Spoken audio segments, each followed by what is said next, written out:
The National League East, Atlanta 53-33, with the Mets at 10 games above 500, 48-38, and even 5 games back. A look at some of the numbers of what the Mets bring into this series. They rank 6th in terms of hitting. Roger Cedeno leading the way at .323. John Olerud having another outstanding season at .313. The Mets averaging in the bottom echelon of the National League at 5 1/3 runs a game. In terms of home runs, the Mets sort of the middle of the pack with 100. Mike Piazza leads them with 17 in terms of ERA. Armando Benitez, now their closer, at 1.43, the best.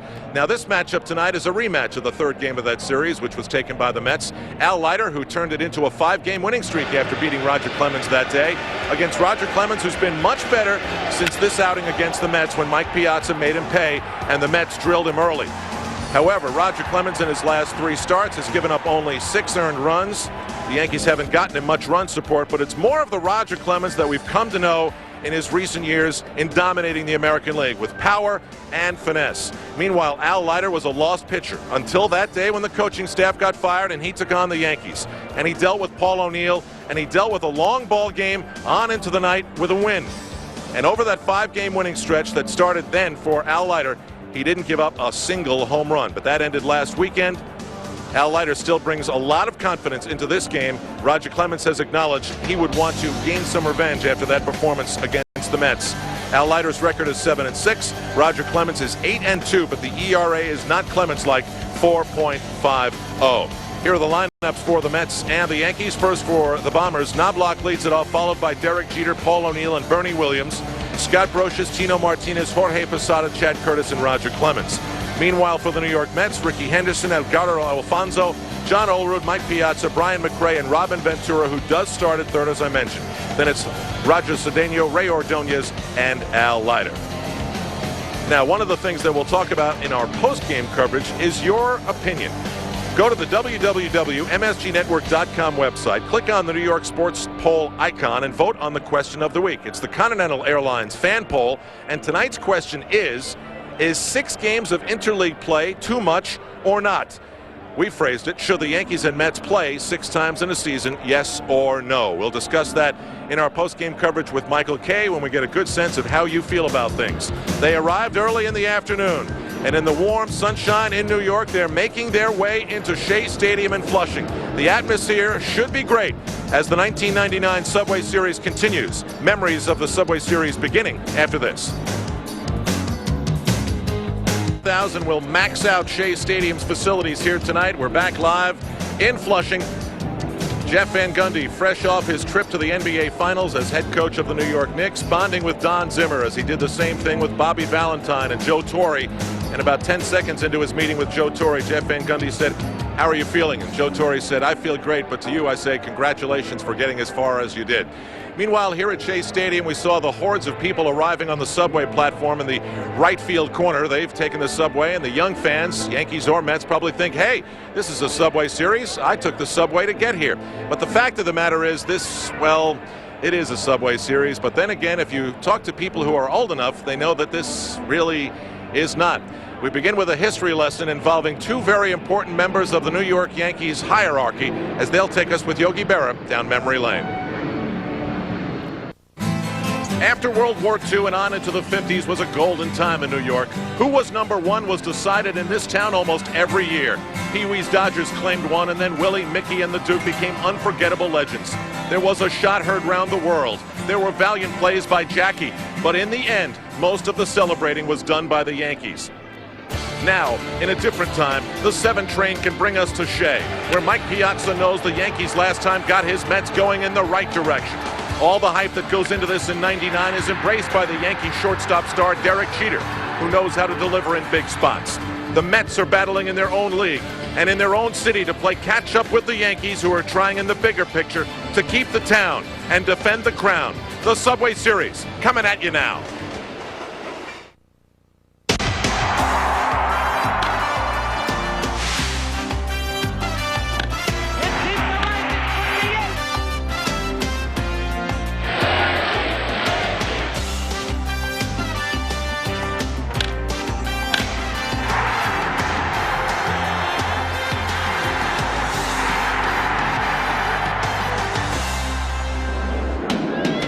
MSG is the network of the 1998 World Champions, and tonight the Yankees find themselves in enemy territory. Shea Stadium in Flushing, New York. It's the Subway Series of 1999 and a rematch of a game that went the Mets' way just a couple of weeks ago in the Bronx. Roger Clemens against Al Leiter, who's turned his season around. Well, you can take the 4 to Grand Central and get on the 7 and make your way to Flushing, or you can take the bus from the Bronx like the Yankees did. Steve Phillips wondering whether this team he's assembled is good enough to go to the postseason. Brian Cashman, the Yankee GM, knows his team is good enough to get there once again. Good evening, everybody. I'm Al Troutwig. There is nothing bad to be playing a baseball game in an atmosphere like we find ourselves surrounded in at Shea Stadium tonight. So far, we've heard a lot of noise. They're split apparently down the middle. The Mets know that one thing the Yankees did in that last series was that they turned their season in the right direction. Since then, they've had the best record in baseball with a record of 21-10. The batting average is up, the pitching is better, and here we go with Roger Clemens going up against Al Leiter. We go upstairs now to Jim Cott and Ken Singleton for tonight's game on MSG. Guys? All right, thanks a lot, Al. Well, we have a marquee pitching matchup to start this series, just like we did to end the last series between the Yankees and the Mets. Roger Clemens would probably like to forget his performance. He certainly would. It didn't work out. The Yankees were trying to sweep the series against the Mets back on June the 6th at Yankee Stadium. It didn't work out for Roger Clemens. It didn't work out for the Yankees. In fact, the Mets started scoring early and often in that ball. That's Bobby Bonilla, who's now on the disabled list, picking up a big hit early in the game. And Mike Piazza, with his first ever Yankee Stadium home runs, will drive Roger Clemens out of the ballgame. Only 2 2/3 innings, but as his last start against the Orioles, he was on. Although the Yankees lost the ballgame, Roger Clemens got a no decision. That's the line against the Mets. 2 2/3 inning. It ended that 20 consecutive winning decision streak. His opponent tonight is Al Leiter, and really it was the game he pitched against the Yankees that got him going in the right direction. Got him going and got the Mets going as well.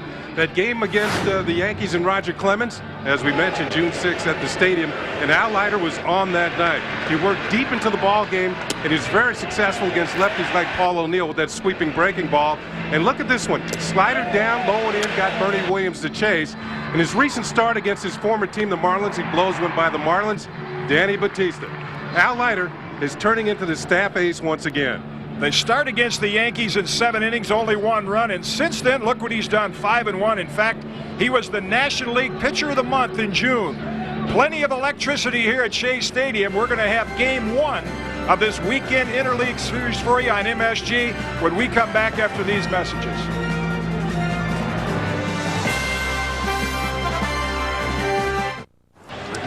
Now, welcome back to Shea Stadium.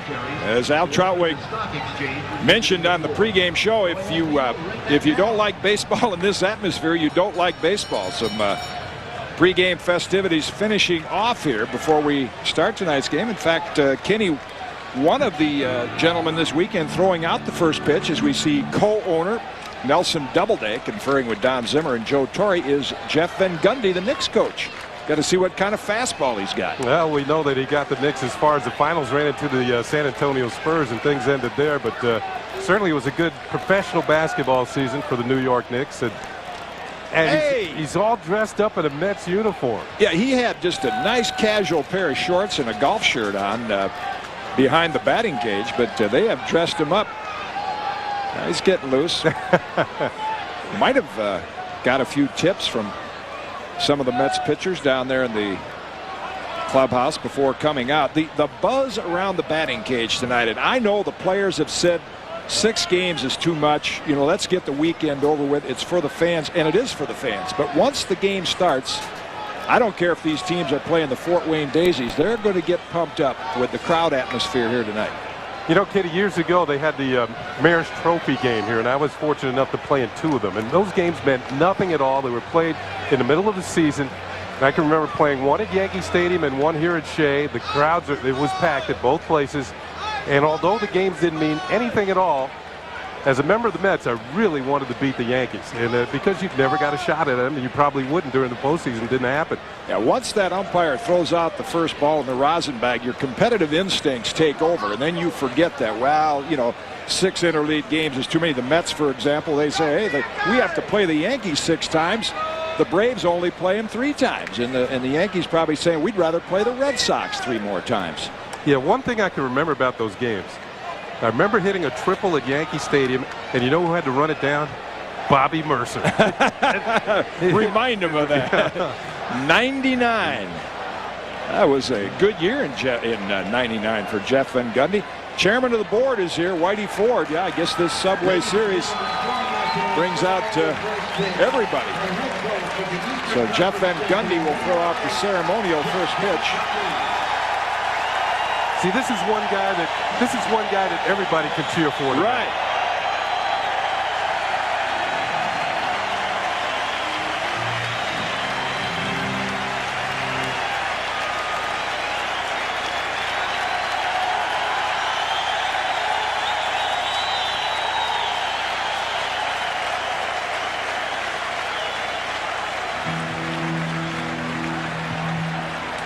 A nice moment for Jeff Van Gundy, who all the fans here, you could tell by the ovation, they appreciated the job he did this year with the New York Knicks. And it became quite popular as the playoffs went along, in the situation that with the Knicks, and you know, the fans chanting at the Garden, "Bring back Jeff," and all that sort of thing. And you know, a lot of Knicks fans here tonight. Well, you hear the crowd in the background as the Mets take the field. The Mets, at one time, as Al Leiter strides to the mound, had gone 38 straight games without giving up an unearned run. So their fielding ability, as you see Joe Torre, who does this so well, regardless of whether it's the 7th game of the World Series or opening day, he's going to do whatever he can to keep his team relaxed. There you see Leiter's numbers, but that's deceptive. Because in our open, we mentioned 5-1 with an earned run average of 2.90 in the month of June. Good strikeout walk ratio. I would call him somewhat of a power pitcher. When he was in the American League, he tended to pitch inside, time after time, and American League hitters solved that. Let's check out the lineup the Yankees have tonight. Remember, no designated hitter. Lineup brought to you by Chevrolet, the cars more Americans trust. Chuck Knobloch, Derek Jeter, and Paul O'Neill at the top. Then Bernie Williams, Scott Brocious is batting 5th tonight against the left-handed Leiter. Tino Martinez drops down to 6th. Bottom 3rd, Posada Curtis, and we'll get to see Roger Clemens swing the bat. Continental Airlines defensive lineup for the New York Mets tonight. Ventura, Ordonez, Alfonso, and Olerud. A very good infield. Henderson, McRae, and Cedeno in the outfield. Mike Piazza doing the catching for Al Leiter. The reason why you have Robin Ventura highlighted, originally he was not supposed to be in the lineup, but he came out and took batting practice, and the former Rawlings Gold Glove third baseman from the American League will be in there tonight. He has a bruised left big toe. He was hit by a pitch during the series against the Montreal Expos, but he'll be in there tonight. I guess he didn't want to miss the start of this big series. No, I don't think he did, and he has had success. Very few hitters can say this against Roger Clemens, and the Met infield has been spectacular. Along with Ventura, Ordonez, Alfonso, and Olerud, they have made only 17 errors as a group. You compare that to the Yankees, and Chuck Knobloch in your picture there. The main reason the Yankees have committed 38, more than twice as many errors. And the hostile, primarily a hostile crowd. Still a lot of Yankee fans here, but Chuck Knobloch hears it as he steps in. He is wearing the protective guard on the elbow after being hit by Doug Brocale in Tuesday night's game at Tiger Stadium.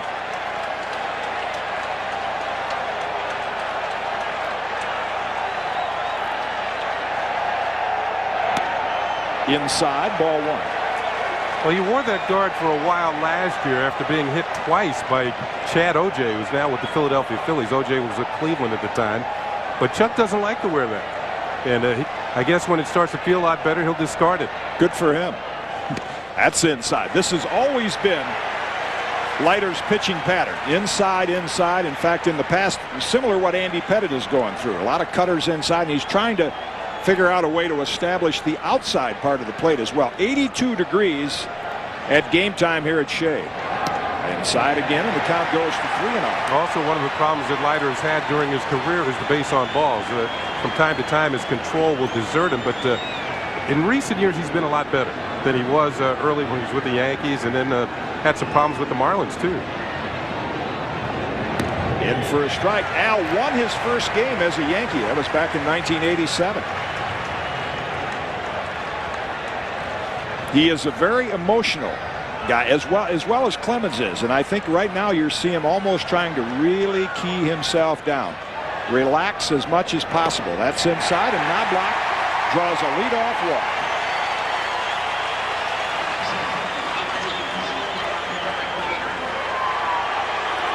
Check out the scouting report on Al Leiter. Great slider, as Kitty mentioned. Right-handed batters looked inside, and he wants to prove that the first time was no fluke. That win over at Yankee Stadium on June the 6th. That's when Leiter went 7 innings, gave up 1 run. Jeter with a greeting of, you think there are any young ladies in the stands flashing a picture right now trying to get Piazza and Jeter in the same shot as Derek and Mike, 2 All-Stars? Most of the guys are booing, though. First pitch, swinging strike. You call this on the road for the Yankees, even though it is in New York. Jeter, a .410 hitter on the road. That's the best road batting average in baseball.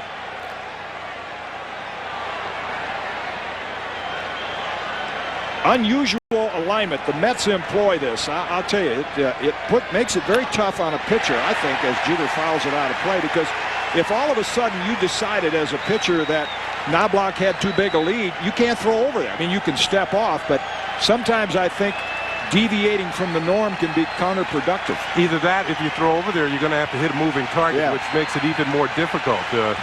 Although Olerud's an excellent first baseman, still, you got to trust your stuff to make a good throw to first. See, now he was breaking back, and the ball came to home plate. Jeter fouled it off 0-2. It's kind of like Woody Hayes, the ex-Ohio State football coach, the late Woody Hayes, said with a forward pass, 3 things happen, 2 of them are bad, intercepted or incomplete. Same thing with that kind of alignment. Once in a while, you might pick somebody off, but you might throw it wildly or commit a balk.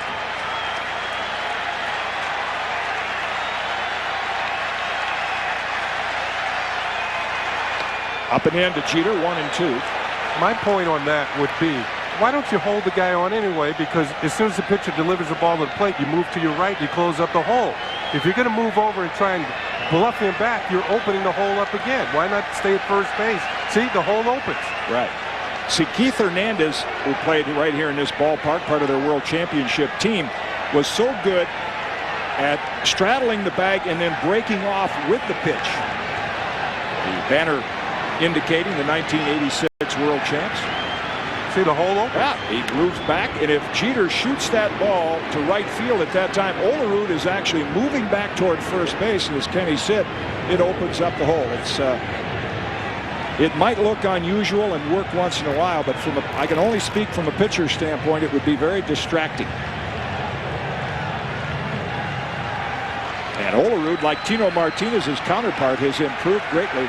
He's got a bigger lead than Knobloch. Maybe he'll try to steal. Inside, 2-2. Jeter 9 for his last 23, and he always seems to be on some sort of hitting streak. Right now, it's only at 3 games.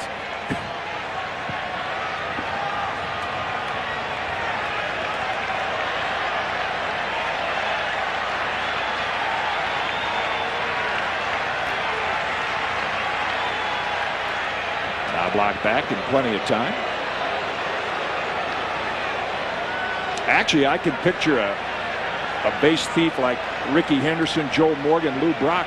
When Olerud moves back and they take off, they might get to second base before he even makes the throw. That's the way they used to steal bases. On the go and fouled out of play. And again, as the pitch headed for home, Olerud was moving back to the bag, which really opens up that hole between first and second. But the pattern here has been, watch right here. Pitch is headed home. Olerud headed back to first. The hole opens up right there. Yeah, where you drew the line is where you normally would be as a first baseman if you broke off with the pitch. That's going to come back to haunt him sometime. I don't know if it'll be tonight, but sometime down the line. If it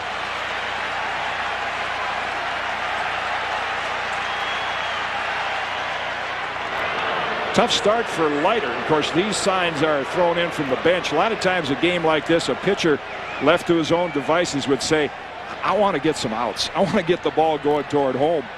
And the constant throws to first sometimes just disrupt your rhythm even more. Got him. Good fastball. Jeter down on strikes. Let's look at how Al Leiter attacked Derek Jeter. We're going to look at the first pitch here, and it seemed to be something out over the plate. And a cutter down and in, fouled off, fouled back, 1-2, up and in. Jeter fouls off another one, having a pretty good at-bat. That will level the count off until this pulls another one, then another throw to first, which is about the fourth one. Then he finally put him away on the high fastball. So Jeter down on strikes. O'Neill will step in. Knobloch on the run. He's in there with a head-first slide. Make that stolen base number 15 for Knobloch.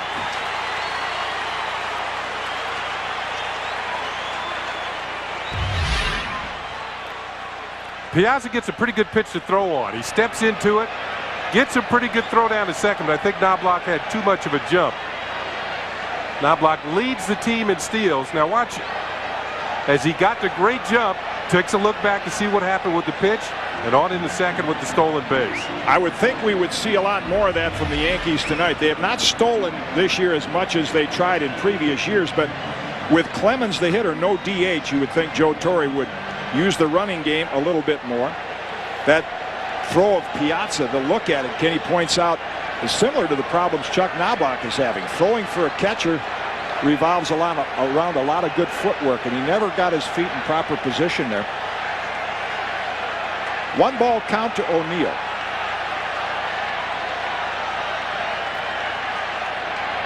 Outside, 2-0, and Leiter has fallen behind most of the hitters here. Just one out, and he's had to throw a ton of pitches on a sticky night. Paul's always done well at Shea Stadium. That goes back to his days with the Cincinnati Reds.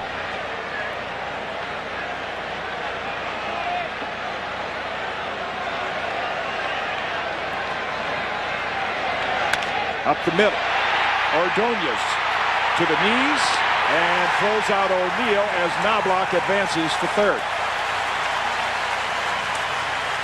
Well, just an example of what Ray Ordonez means to this Mets infield.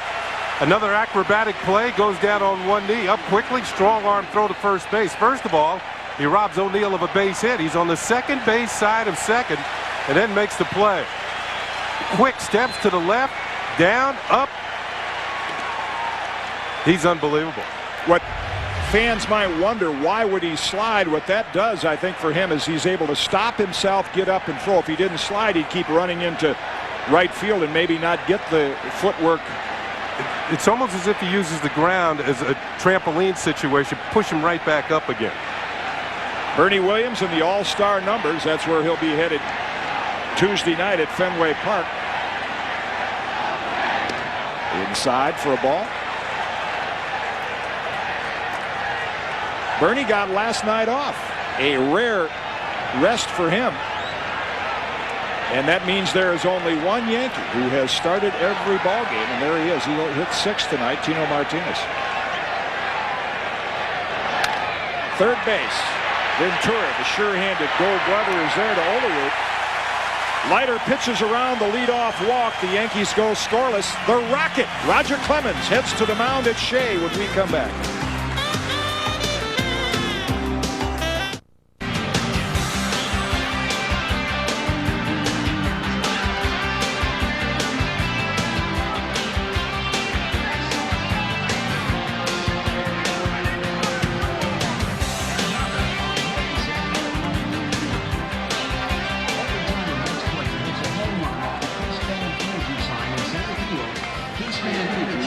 All right, welcome back to Queens. Beautiful sunset here and a nice warm, though compared to the last week, comfortable summer evening. Roger Clemens, and I think in general, you look at his record, it doesn't look that bad, but I think in general most New York Yankee fans are still looking for the Roger Clemens of the last 2 years to really step up and be a dominant pitcher. Here's the lineup that he'll face tonight.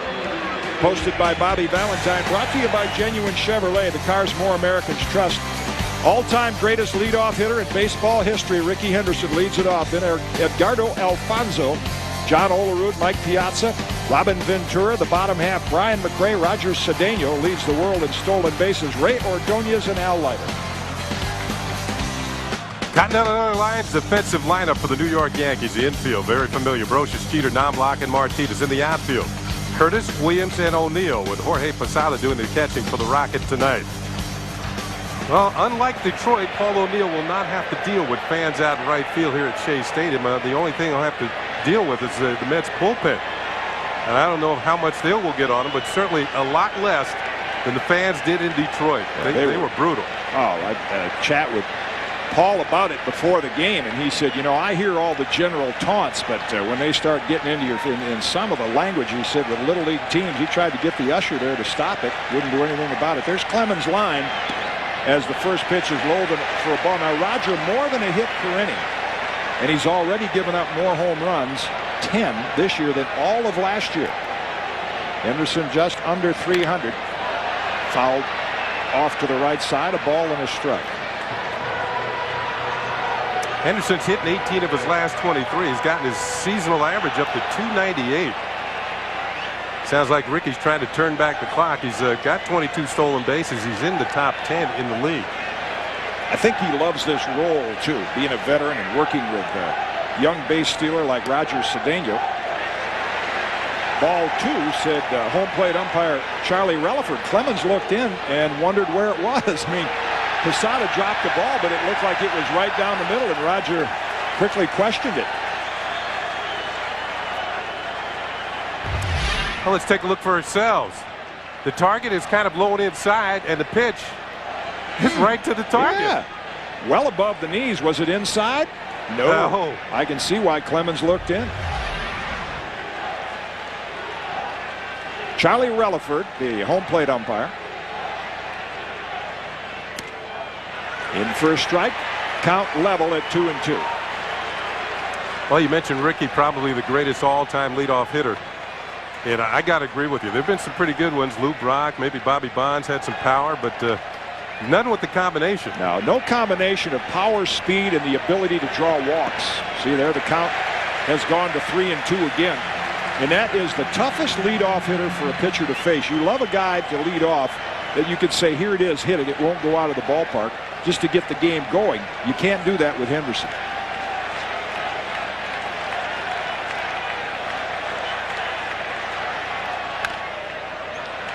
Stays alive, fouling off the full count pitch. Speaking of Charlie Relaford, here's the rest of the umpires, brought to you by NAM, National Arbitration and Mediation, most timely, cost-effective way to settle your legal disputes. Sam Holbrook, Jeff Kellogg, and Dana DeMuth, the crew chief, over at third base.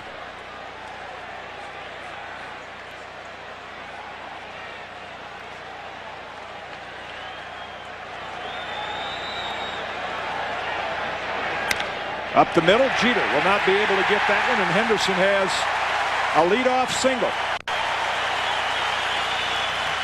One reason you get to be such a good hitter, you have a good eye, as Rickey Henderson does. You get a pitcher in a situation 3-2. He has to throw you a strike, and Roger Clemens catches a lot of plate, and Rickey will hit this one right back where it came from. Watch Roger Clemens as he delivers the ball, and what he does when the ball's headed by him. And we've seen him try this. Yeah. He pulled that hand kind of back. I don't want to deal with that one. The instincts tell you go for the ball, but boy, you get one off the tip of a finger, you'll be sitting on the bench on the disabled list. Here's Edgardo Alfonzo, ideal number 2 hitter. That pitch high for a ball. One of the better 2-strike hitters, and of course the Mets, in addition to being good in the field, lead the National League in drawing walks. They are leading the National League, and the Yankees are third in the American League. So 2 teams very good, particularly got hitters like Rickey Henderson going deep into the counts, making the starting pitcher work. That's been the Yankee trademark over the last 2 or 3 years, and certainly the Mets are trying to follow in their footsteps and put pressure on the starting pitchers. Outstanding third baseman for the Mets, and he made the transition over to second base this year with Ventura coming on. There's the quick move of Roger Clemens for a big man. Clemens has quick feet, and he almost got Henderson. I think Ricky was thinking about going. You see that last step? He was ready to accelerate and to throw it. This is an experienced base runner, though. Maybe, of course, the best of all time as far as stolen bases are concerned. What makes Ricky so good, in addition to his speed, is his arrogance. You have to be arrogant. And I've heard Brock and Joe Morgan, guys like that. You have to dare the pitcher. You can't be afraid of getting picked off on occasion. And you have to play with his mind, and that's what Henderson does. Yeah, and that's what he's tried to teach to Roger Cedeno, who is leading the major leagues in steals with 43. Don't be afraid. Outside corner. Ball and a strike to Alfonso. Edgardo, native of Venezuela, and most of our, as kids, our dads encouraged us to play baseball. Talking with Edgardo as Olerud waits on deck, his dad discouraged he and his older brother, didn't want him to play. But eventually his older brother became a pretty good player, taught Edgardo how to play, and I think his dad's pretty happy right now. I think he would be too.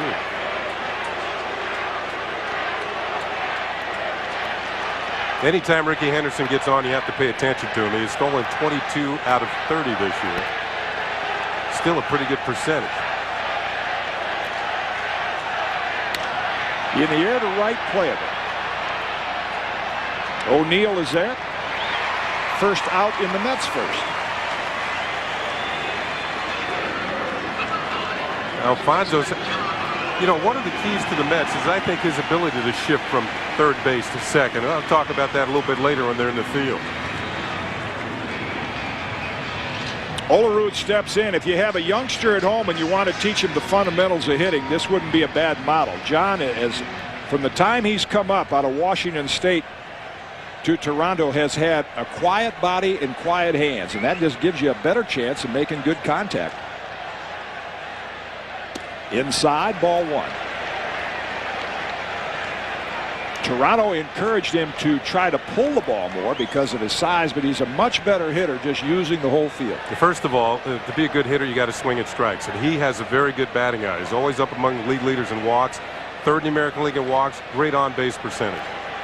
See how Tino holds the runner on. It's completely different than the way Olerud does. Then Tino Martinez will break to his right to try and close up as much as that hole as possible.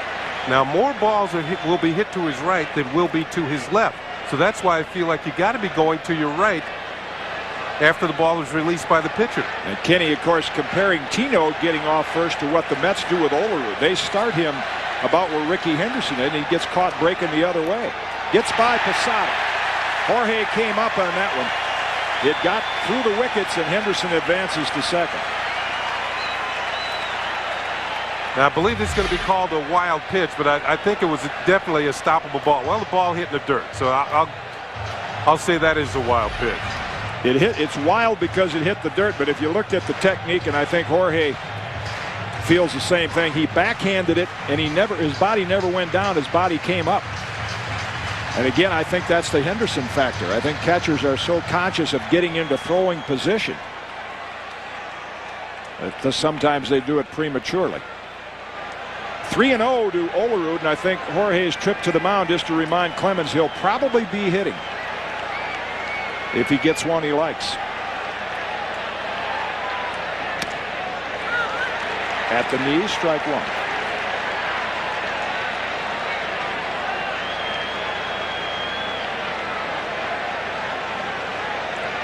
There's the batting leaders, and you see two of the top four members of the Mets, Olerud and Cedeno, getting on base. And he's on there again. He draws a one-out walk, and Clemens off to a sluggish start here in inning number one.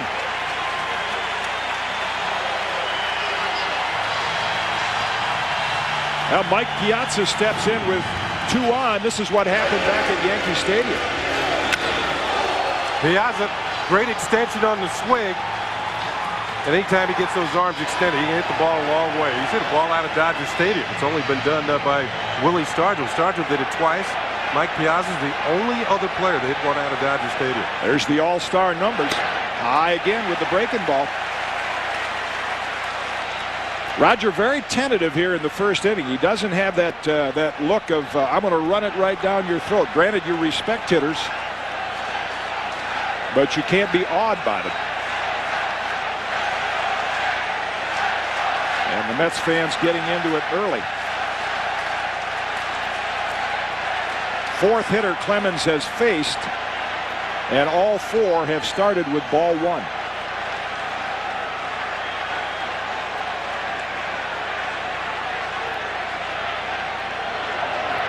Toward third, Brocious. Could be. Now block. Accurate throw. Piazza, who does that a great deal, hitting into double plays, and Clemens gets out of it. 2 on, they don't score. We've played 1 scoreless at Shea.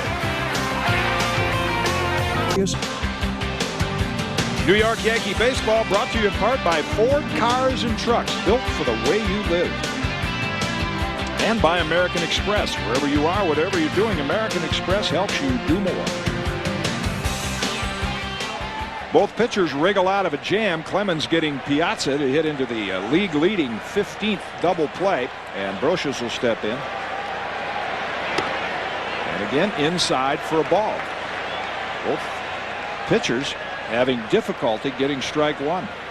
Only the second time this year that Brocious has batted as high as 5th in the order. 2-0. We talked on the pregame show about how the Mets year began to turn around, unfortunately for the departed coaches, and the pitching coach Bob Apodaca was replaced. That ball is inside. Chance to ask Al Leiter about that, and he has great respect for Apodaca's ability as a nuts and bolts. You know, your shoulders flying open, or your elbows too low, or you're not gripping the ball properly. That's in for a strike. But the feel of the game, and we'll talk a little bit during this game of how Tom Seaver influenced Roger Clemens in that regard. He said, you know, sometimes as a pitching coach, a pitcher has a bad day, you just go and say, hey, the sun will come up tomorrow, don't worry about it, go home and enjoy your dinner. And you can't constantly smother them with mechanical information, and that seemed to be the one thing that Al City was missing. And of course, since then he's 5-1 and was the National League Pitcher of the Month. And he had great respect for Apodaca. That's just one skill that evidently Bob was missing in imparting to the Mets. Fouled straight back, and the count full to Brocious.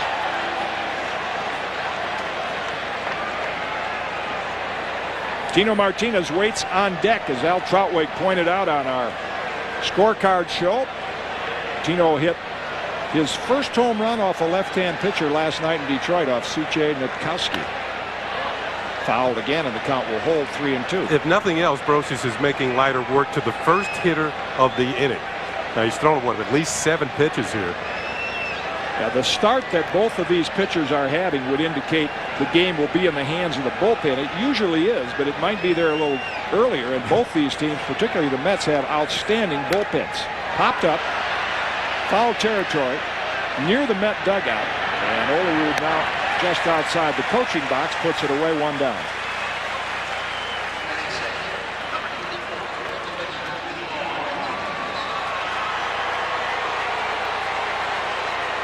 Take a look at the delivery of Al Leiter, and Kitty, I'll let you break it down. Well, what the pitching coaches constantly try to do is get the arm right up here on top, which Leiter did a good job right there. Sometimes it sneaks down a little bit too low. You drop down. From a left-hand pitcher standpoint, it's going to sail high and away to a lefty.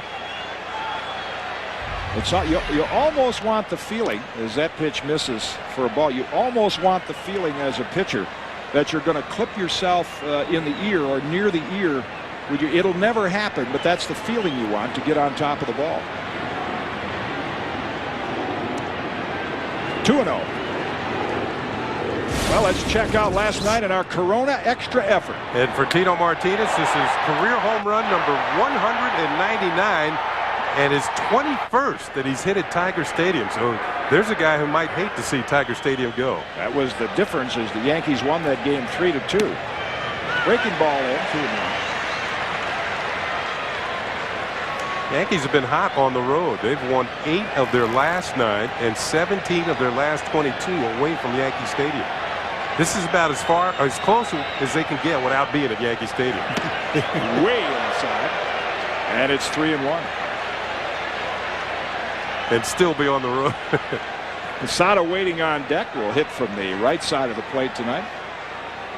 That last pitch was a 90-mile-an-hour fastball that moved Tino off the plate.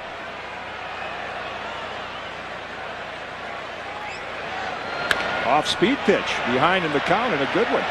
Olerud will win the race to the bag, and a sign of a big improvement in Al Leiter. Got Martinez to chase a changeup on a 3-1 count. Two-way here in the Yankees second. And let's check out our Marriott Marquee pitching matchup, matching up these starters. 483 career starts. That's Clemens' record. And Al Leiter, in 187 starts, has won 84. Most of your Hall of Fame pitchers will win about 50 to 55% of their starts. And you can see Clemens just over 50% of his. Outside to Posada, and again he starts a hitter with ball one. Chile will sit and cheerlead with Joe Girardi tonight.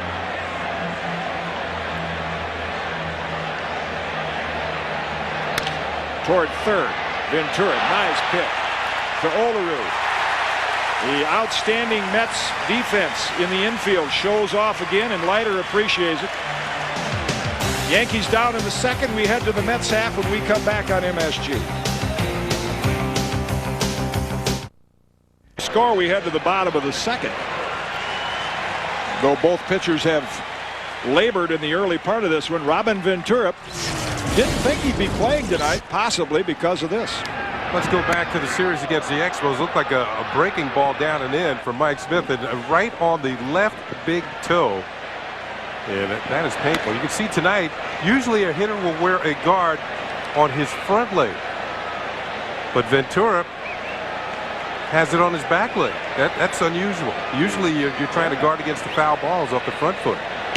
Outside corner, catches at the knees. There's the protective. That's to protect that toe that Kenny was talking about. That's where he was hit in the Montreal series. Count is 1-1. Fouled out of play, and I think it's the first time Clemens has been ahead 1 ball 2 strikes. All 5 Mets hitters have started with ball 1. Rockets had some problems in the first inning this year. Then he seems to right himself from that point on. That's just a plane taking off. That's not the rocket. That's not the effect of this fastball. Inside 2-2. You can almost see by the body language. He's shaking his head. He's a little deliberate. He's taking a long look in at Jorge Posada. When you think of your great pitchers in the Hall of Fame, or headed as Clemens is, they usually have a much quicker pace. They're much more confident in what they want to throw, and they go ahead and throw it. Grounded towards short. Jeter is there on the high hop, and he tosses out Ventura, 1 away in the Mets second. He made a good pitch to Ventura there. He took something off on that last pitch. A good breaking ball to the outside corner. All Ventura could do was flip the bat at it. There's the motion, Kenny. You can see how he squares up to the target. Even infielders have to do that. Again, you can see what it's kind of the L factor. That's where you want your arm, and that's what Clemens does. Beautiful right there, striding straight toward the target. And you'll never see a power pitcher that doesn't make a good hip turn and have strong legs. And of course, Roger had that from his days in Texas. Certainly has put a lot more muscle on since then. McRae fouls that out of play. That's strike 1. This has been an area where the Mets would like to strengthen themselves. On the corner, 0-2. Their outfield not particularly good with the gloves on, and not as productive as you'd like to have, say, for example, from Bernie Williams and Paul O'Neill. And I thought when McRae came up, he had a great teacher at home in Hal McRae, though his dad Hal will say his mother saw him play more than I did. I was off playing baseball myself inside 1-2, but he looked like with his speed and everything, he's going to be a much more productive hitter. Ability to get on base and steal bases, I think would have been more so, but he's done pretty good against Roger Clemens. Average over 300.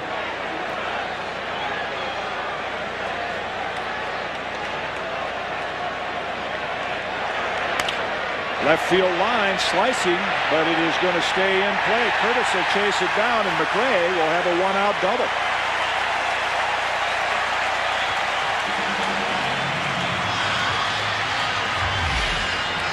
Well, early this year they were talking about that Brian McRae wasn't long for the New York Mets. But right here he comes through for the team in Queens. As he hits one off the end of the bat, drives it down the left field line. It's going to be Chad Curtis who will prevent this from getting to the corner. But Brian McRae, almost said how. Brian McRae with his 10th double of the year. Cedeno, what a pickup he has been. The trade the Mets made with the Dodgers, three-way deal in the air to center, fairly deep, but Bernie Williams will have room and he'll put it away, 2 down.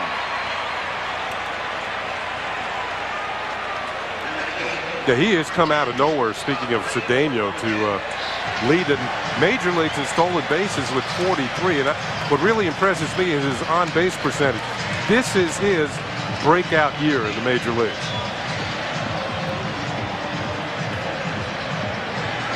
Bobby Valentine, speaking with us on the pregame show, was pretty pumped about this series, how good it is for baseball. He did not refer, as some of the players did, to the woes of playing the Yankees 6 times. Up the middle. McRae with a late start. Here comes Bernie. No throw to home. And the Mets take the lead 1-0.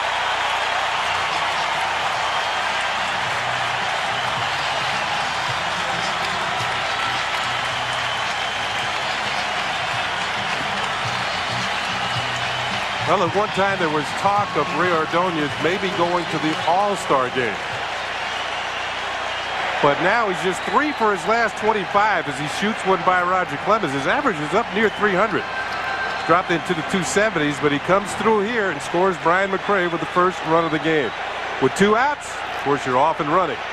There's the base hit. And, you know, Brian runs a lot like his dad did. A little bit of a limp there. Here's Leiter.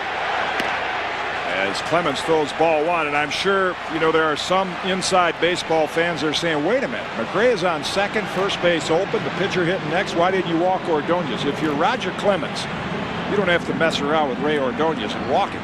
Maybe if it's the 8th inning or something like that, you have to have more confidence in your stuff than that. 2-0. But why do you throw the fastball right down the chute? You start him off with a couple of breaking balls. It's a mentality, and I think Joe Torre would experience that as a catcher. I always felt like with the number 8 hitter, I'm going to get you out so I can get the pitcher leading off. But he left that fastball out over the middle of the plate. That's in for a strike.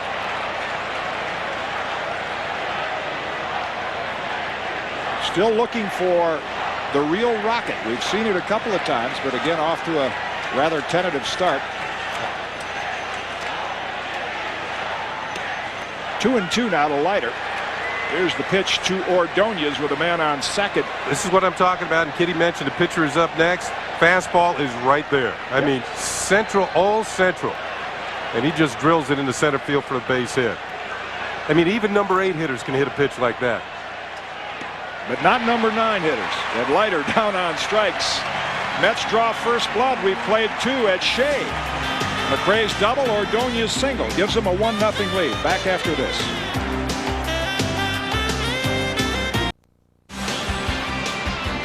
New York Yankee Interleague Baseball is brought to you in part by Payne Weber. Thank you, Payne Weber, for the advice. And by Telligent, bringing small and mid-sized companies local, long-distance, and high-speed internet, all from one company and all on one bill.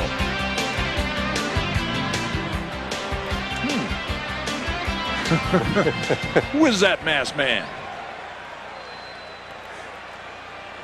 Well, right now we're going to see an unmasked man at the plate. It's going to be Chad Curtis. He's going to lead it off against Al Leiter here in the top of the 3rd inning. Yankees down by a run. There's that cutter or slider down and in for a ball. Chad Curtis, who's gotten some starts out of left field with the absence of Shane Spencer, who is now undergoing further testing to see when he can get back in the lineup. A pumped atmosphere here at Shea Stadium. Way inside, and Curtis has to jackknife to get out of the way. 2 balls and no strikes. Curtis 220 on the year. He has 4 homers, 14 runs batted in. between the airplanes flying overhead and the crowd here at Shea, which should be around 50,000. It's going to be a loud night here in Queens. 2-0 pitches pumped in there for a call strike, 2-1. I've heard this statement before, and I'm not sure I always understand it, Kenny. When you hear they talk about teams, well, they're playing, instead of playing to win, they're playing not to lose, that type of thing. And I've never understood exactly what that is. Another pitch inside, 3-1. But what I sense tonight from both these pitchers, and one is a definite Hall of Famer, is they're pitching not to let the hitter hit the ball instead of making them hit the ball. And both these guys have good enough stuff to try to make the hitters put the ball in play. Leiter behind on the count, 3-1.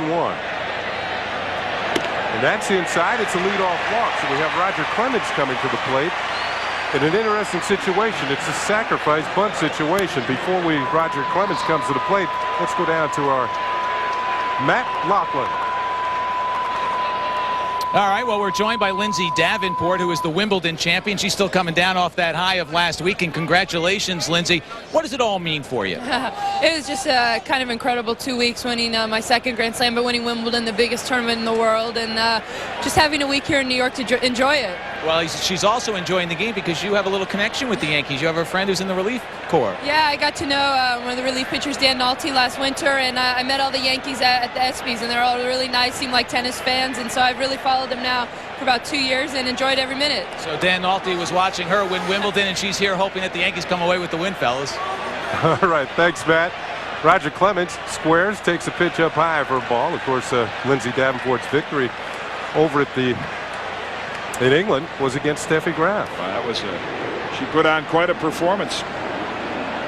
This is what, if you're Roger Clemens, you work on a lot in the spring training and you get to do about twice a year. So when you do, you hope you do it properly. Well, he's had one sacrifice bunt in his career, and the Yankees are hoping it could be 2 after this at-bat.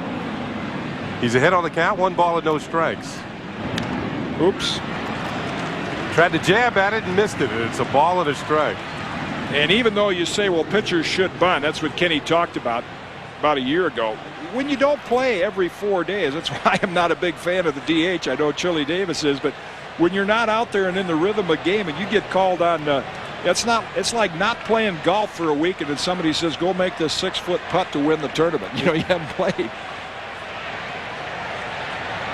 Well, this is where I feel that the American League is really at a disadvantage in these games. That pitch is down low, 2-1. Well, there's no doubt the National League has the edge in both ways because of the pitchers hitting here, and the Yankees used to having Chili Davis, and when they play in the American League parks, the hitters get the extra.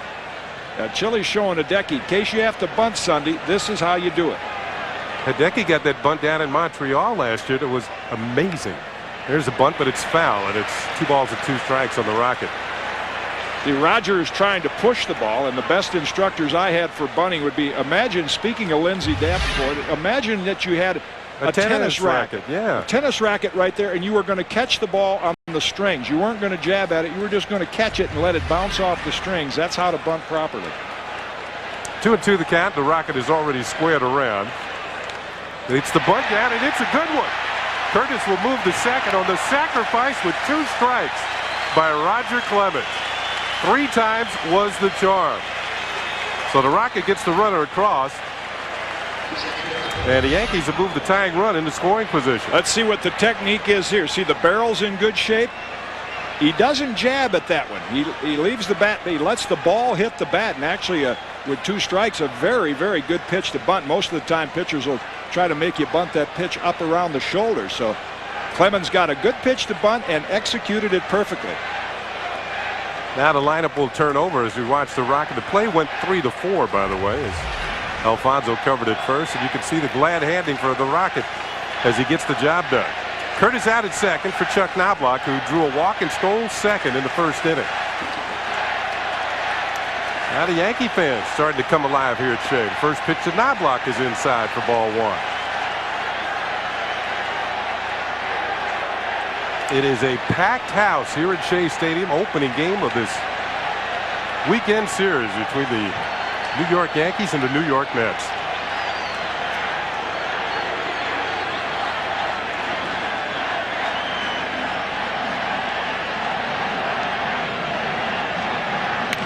Knobloch rips one into the seats, foul. Wow. That is a tough souvenir. That's a result, Kenny, of second time around. The Yankees have sat and watched Leiter work through the order, and where have most of the pitches been? Inside half. You got experienced players like Knobloch are saying, okay, you're going to keep coming in there, we'll get ready for it. Chuck Knobloch on a 4-game hitting streak is 5 for his last 12. His average has been creeping up in the right direction, nearing the 270 mark now at 267. Little look towards Chad Curtis at second, nothing doing.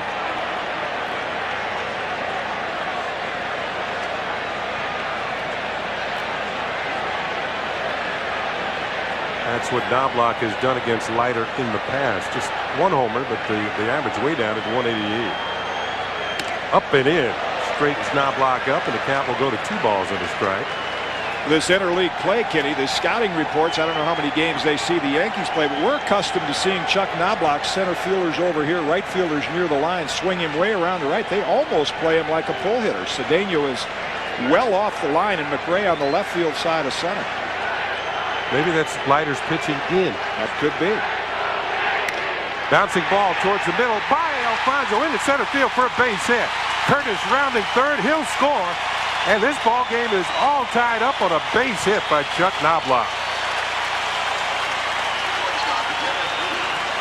Well, you go back to the sacrifice by the Rocket, helping himself out, moving Curtis into scoring position. Oh, those leadoff walks. Piazza wanted it outside. It got up in the strike zone. Knobloch hit down on it, and Leiter just missed it. And no one more satisfied with that run scoring than Roger Clemens because of what you mentioned. As a pitcher now, you're responsible for helping your team score 1 run. Here's Derek Jeter. Knobloch has already stolen 1 base. Jeter with a slow roller towards third. Nice play by Ventura. They'll only get 1 as Knobloch is forced at second. And Ventura is sure-handed around it. We're going to see some good third basing in this series by Brocious and Ventura. On the pregame show, we had a shot at Don Zimmer hitting a home run. He was a member of the Dodgers. Of course, Zim was the first third baseman the Mets ever had, and they have gone through a ton of them. But they got one of the best right now in Ventura. He could stay there for quite some time. And Zim didn't have that little pronounced limp back in those days when he was playing third for the Mets. Here's Paul O'Neill with Jeter at first base and 2 down. O'Neill in 4 for 12 on this road trip. Was robbed of a hit on a nice play by Ordonez in the first inning. And that moves him off the plate. Ball 1. You know, you can tell how many Yankee fans are in the park. When Curtis was rounded third, the decibel level went up quite high. So there's quite a few Yankee fans here. There again is that unusual alignment. Jose Cardinal just went over and pointed out to Jeter where the outfielders were. But as you see, if Olerud breaks toward the bag with a left-hand hitter in there, again, this gives O'Neill a much bigger hole. That'll be a call strike, 1-1.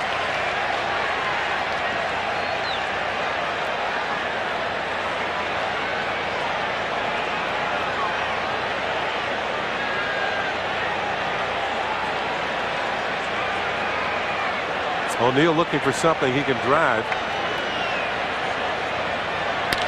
Drives this one towards Ordonez. Down on one knee again. Turns and flips to Alfonso for the force on Jeter. Another slick play by the Mets shortstop. But the Yankees come up with a run here in the top of the third, and at the end of 2.5 at Shea, it's 1-1.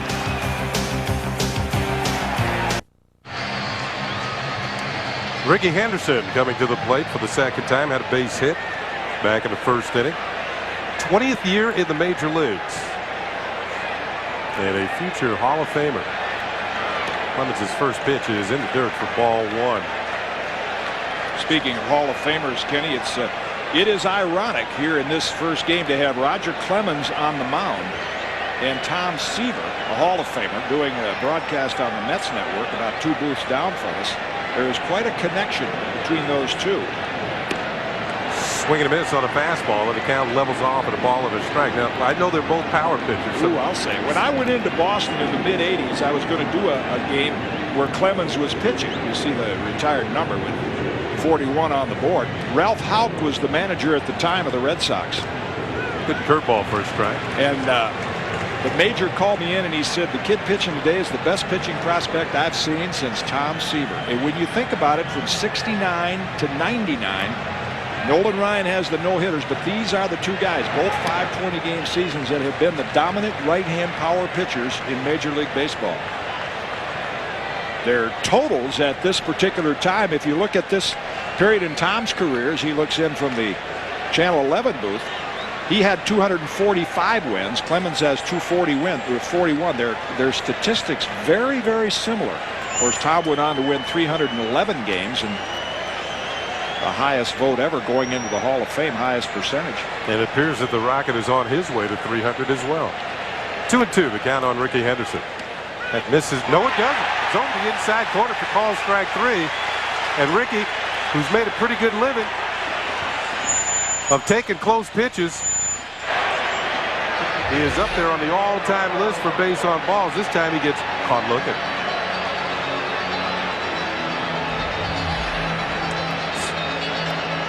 So Henderson gets the call strike, and he's out of there. The Rocket now with 2 strikeouts in a row after striking out Leiter to end the last inning. Here is Edgardo Alfonso, is having a great year offensively. Bouncing ball. Scott Brocious to his left. Upward it throws to first, and there's 2 down.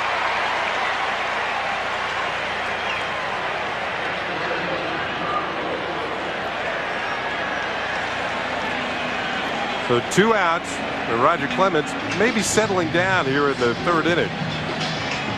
And we'll bring up John Olerud. Now you can see Olerud's walk total. He's well on his way to walking for 100 times this year.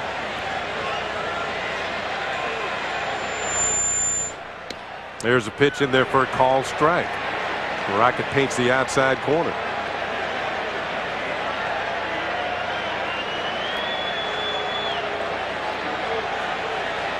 Clemens so far 2 up and 2 down in this inning. And trying to set the Mets down in order for the first time in the ball game.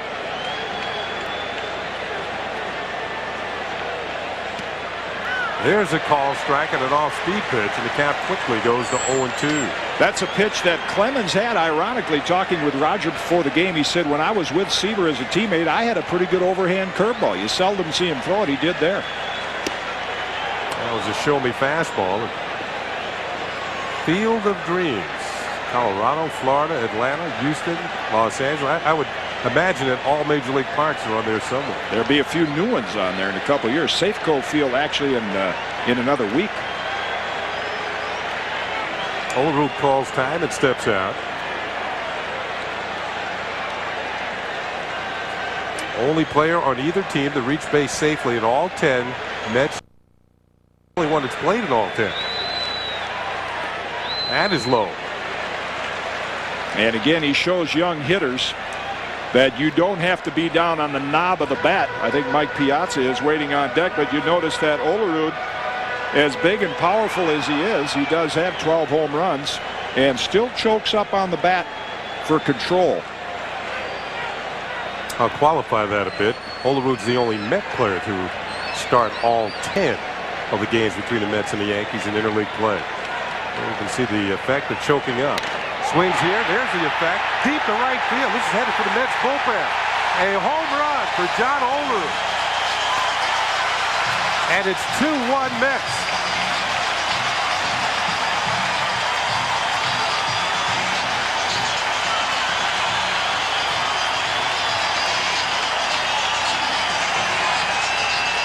Number 13 on the season puts the Mets back in the lead by a score of 2-1.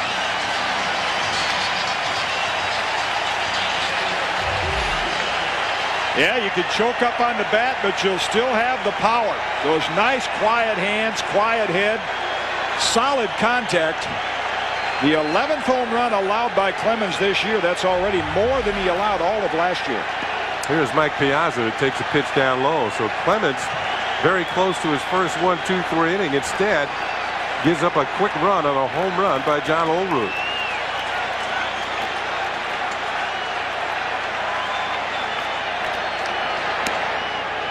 That is low. 2 balls and no strikes. John Olerud, who was a pitcher at Washington State as well as a first baseman, made the right choice. I think so. Yeah, there was talk when he was drafted whether he might be a pitcher similar to Paul O'Neill. There's a call strike. 2-1 to Piazza. I say similar to Paul O'Neill, not that he was drafted as a pitcher, but he was an outstanding pitcher in his high school days. And when he throws that ball in from the outfield, you can see that pitching motion.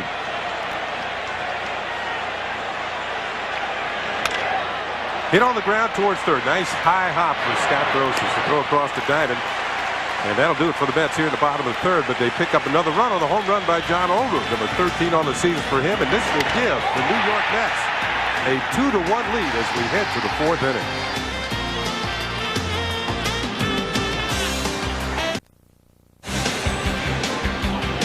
Full house here at Shea Stadium, and a reminder that New York Yankees baseball is brought to you in part by MCS Cannon, keeping people in business, and by American General Financial Group. Live the life you've imagined. And welcoming back Al Trautwig, who has been living the life he's imagined. Welcome back from vacation. You miss a couple of games, and right away everybody's taking a few shots. Well, I'm sure you enjoyed it, but it's nice to have you back. Yeah, it's good to be here, and what a game to rejoin the Yankees' journey of 1999. A fabulous atmosphere here at Shea Stadium tonight, and Bernie Williams will lead it off against Al Leiter. Brosius follows, then Tino Martinez. John Olerud's home run has given the Mets the lead. Bernie swings at the first pitch, foul. I think, and we've been talking in the press room, Kenny, nice play down the line by the bat boy, that the atmosphere here at Shea has been a little bit different than Yankee Stadium. It seems as though it's a little bit more energized, and we were throwing out all sorts of theories. And one of mine is that I think that Shea is a little bit more split in terms of equal percentage on both sides. And so the Yankee fans energize the Met fans. The Mets fans energize the Yankee fans. And then you've got the whole underdog thing playing into it. And so the bottom line is it's one of those games where every pitch, every strike has some sort of a reaction. If you're a player, it's got to be great. I think it's fantastic. I think the Mets fans are trying to encourage their team as well. To Robin Ventura. To John Olerud. One gone here in the 4th. So Ventura makes the good scoop. It's time now for the Aflac trivia question. Who was the last Yankee directly acquired from the Mets? You know why that's such a good question? Because they very rarely do business. Well, that's got to be a while back. That's got to be 10, 15 years back. Do you know the answer?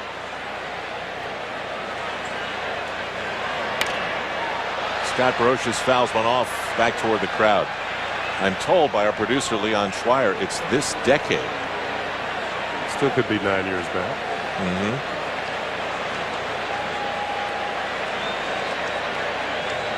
Nobody jumps out at me. We're going to have to think this one over.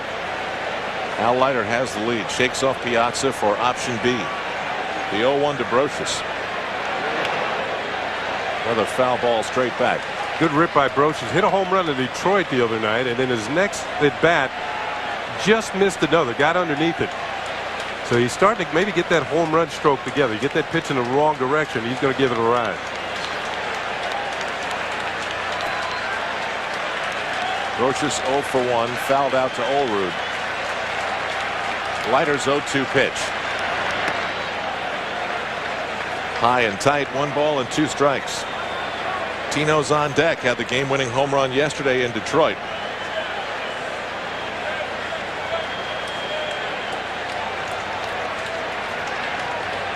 How many? Going to option E, F, and G. He doesn't have that many pitches. What they did was, Al, they just went back to one of the first original signs, just trying to make Brosius wait up there with a couple of strikes and maybe try and confuse the hitter. You shake off pitch after pitch, and you're saying, what is that, 6? How many fingers does the guy have behind the plate? The Yankees haven't seen too many lefties. This is only the 14th game against the Yankees started by a left-handed pitcher. This is their 83rd game of the year. 2 balls and 2 strikes. You see Mike Piazza behind the plate. He's got, and this had nothing to do with Bobby Valentine. But they're talking hitting, they're talking baseball, as they always do. Piazza's got that ultra cool insert in the top of his helmet. It's sort of like a sunglass material.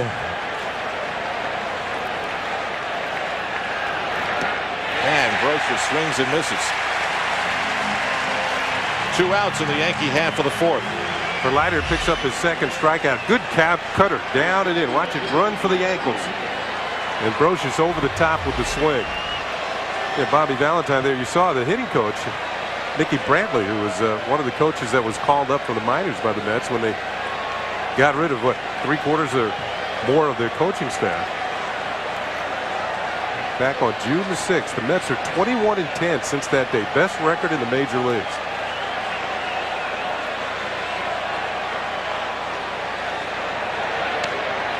Tino looks at ball 1, and they're still philosophizing. The player next to him is Melvin Mora, who was a young infielder. And then, yep, got to get the bat started and then bring it through. Move it back and then forward. Melvin was one of the Mets stars of spring training. 2-0 to Tino Martinez. In fact, he started the other day at third base when Robin Ventura missed the ball game, and he became the Mets' 117th third baseman.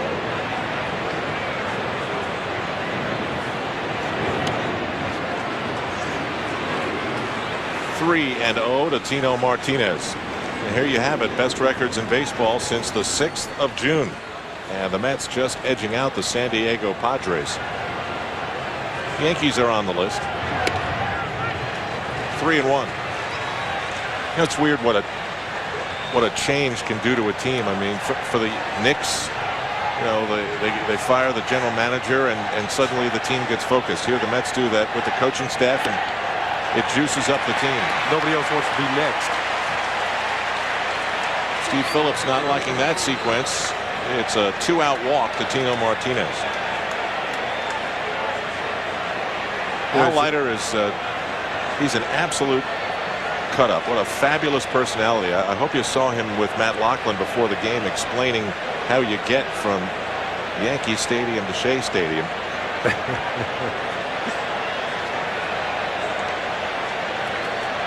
And he was able to rattle off the strategy. Posada. Ordonez makes it look real easy. And that is it for the Yankees in the top of the 4th. Mets lead it 2-1. Clemens wants to keep it that way. Can't believe it. Billed, of course, is a Subway Series, but Rachel Robinson, the widow of Hall of Famer Jackie Robinson, knows what a real Subway Series was all about. Can you tell us what this city was like, what the borough of Brooklyn was like when the Yankees and Dodgers squared off in the World Series? Well, that was the most exciting time of the year for us, of course. And since we played the Yankees so many times and lost so many times, it was also a very painful time of the year for some of us. But the rivalry between the two teams and between the two cities was immense.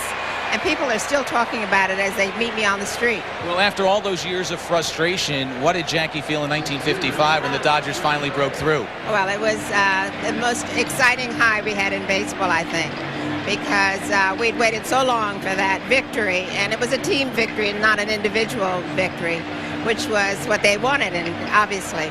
And lastly, on our pregame show, we saw a highlight of Jackie stealing home base and home plate, and he was safe. Yogi Berra still insists he was out. What's your call? Oh, he was safe by all means. Oh, Yogi and I still argue about that. Some things never go away. Some things remain the same no matter how many years pass by. That argument will go on forever, fellas. Matt, what a graceful woman Rachel Robinson is. And I'll tell you what, on the replay, I think he was safe. Yeah, I agree with Rachel. That was the first time I've ever seen that angle. He looked safe. He did look safe. And at Shea and in ballparks throughout baseball, the memory of Jackie Robinson lives on. Of course, that 1955 season was the only time that the Dodgers beat the Yankees while here in New York in the World Series. That one went to a Game 7, and starting at second base with Jackie Robinson in that game as well was Don Zimmer in Game 7. Clemens and Posada gathering. It's unbelievable, Kenny, when you think about it. A 10-year stretch, and Zimmer will rattle off the years from 47 to 56. There were 7 Subway Series. 7. And in 1951, in the middle of that stretch, the Dodgers and Giants battled it out for the right to go to the series. What a time in New York sports. 1-2 to Brian McRae, and that just misses low. Oh, Whitey Ford also in attendance tonight. He knew all about those showdowns. Imagine the Yankees won 6 of those 7 Subway Series. McRae just stays alive. It's 2-2. 1 out, bottom of the 4th inning. Mets lead it 2-1. Of course, Whitey Ford broke Babe Ruth's record for the number of wins by a pitcher in a World Series. And, Yogi Berra has a record for appearances in the World Series, and Mickey Mantle home runs, and it shows you how many times the Yankees went to the World Series. Now Clemens goes full to Brian McRae. On deck for the Mets is hot Roger Cedeno.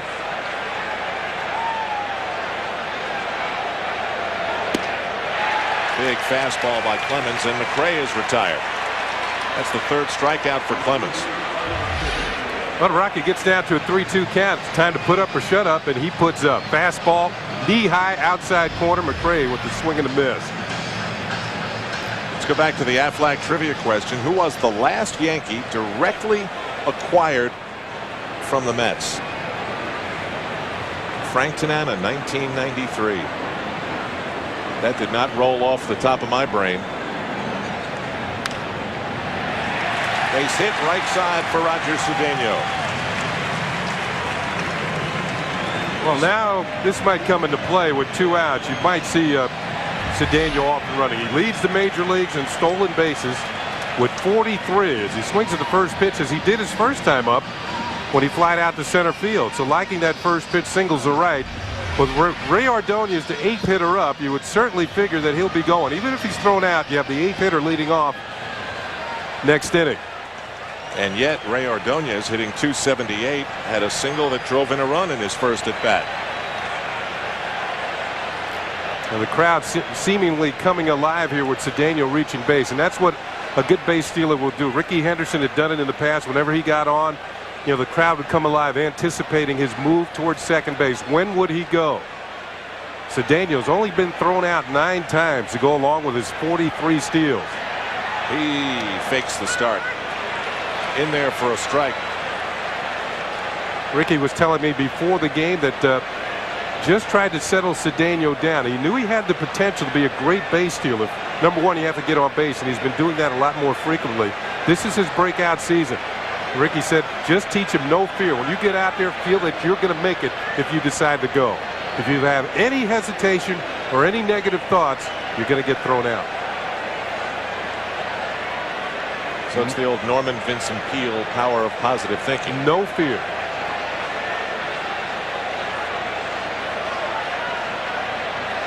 He's tapping that right leg, snapping the fingers, doesn't go. And it's no balls and 2 strikes. If he doesn't go soon, he might not get a chance. The count is 0-2. Well, it was always said of Ray Ordonez, if only he could find a way to hit, he would be the complete shortstop. So far this season, he has done that. It's not the easiest place in the order to hit in front of the pitcher. When you're batting eighth, sometimes they can really fool around with you, throw you a lot of bad pitches. We all know that Ordonez doesn't walk very often.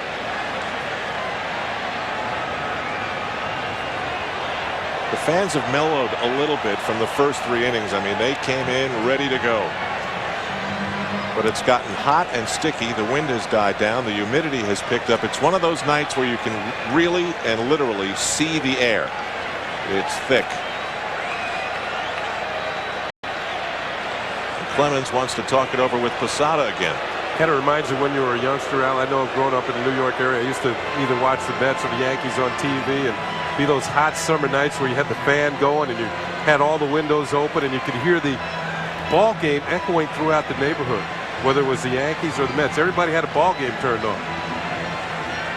I remember it well. With the windows open, I could hear my mother yelling and screaming. I knew exactly who was winning and losing. Time to come home, Al. Pitch out. Posada's throw is in time, and they get him. Cedeno, an elusive target, but the Yankees played it right. And Posada throws a strike that erases him. Nicely done by the dirty Chuck Knobloch. We go to the 5th.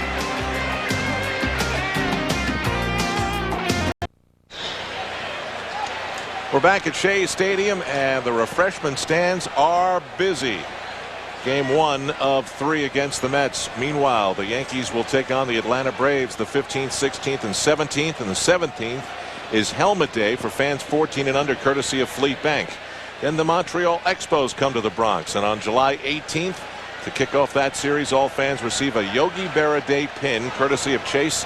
That's because it's Yogi Berra Day in the Bronx. Tickets are available on the World Wide Web, Yankee Stadium, and through Ticketmaster.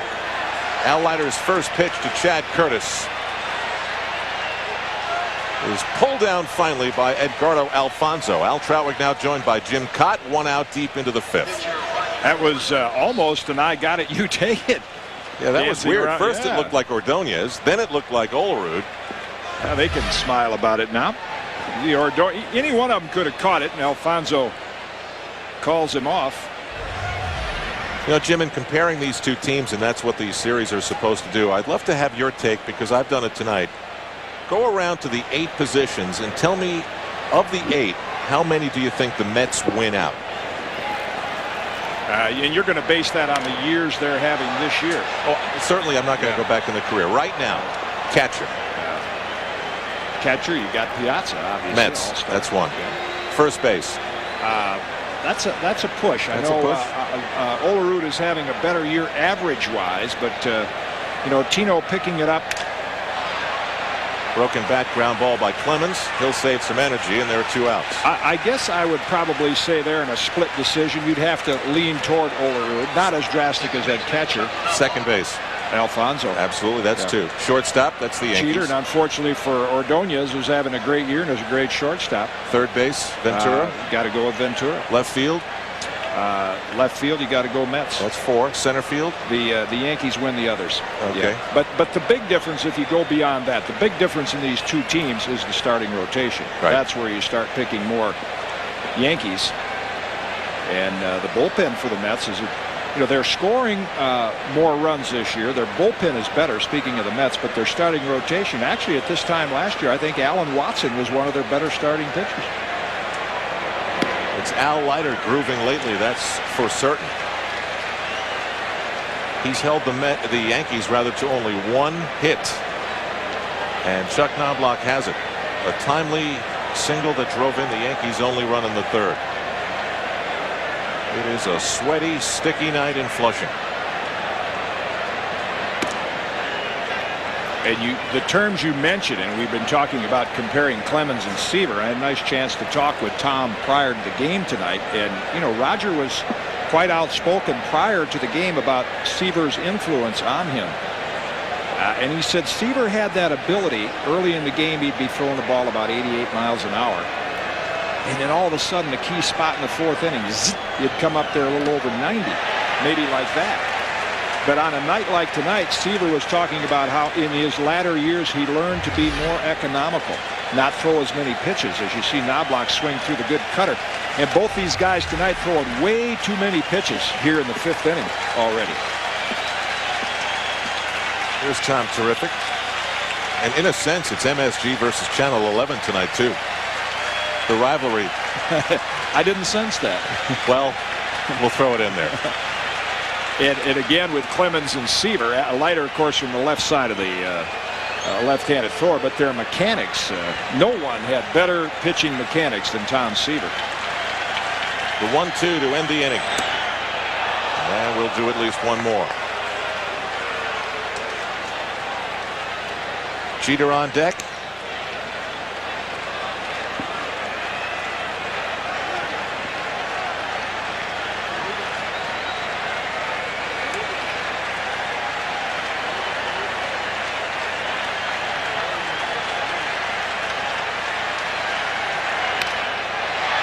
High fly to right center field. Coming over is Cedeno, and he pulls it down for out number 3. So a solid inning for Al Leiter. He gets the Yankees 1-2-3. It's the Mets' turn next.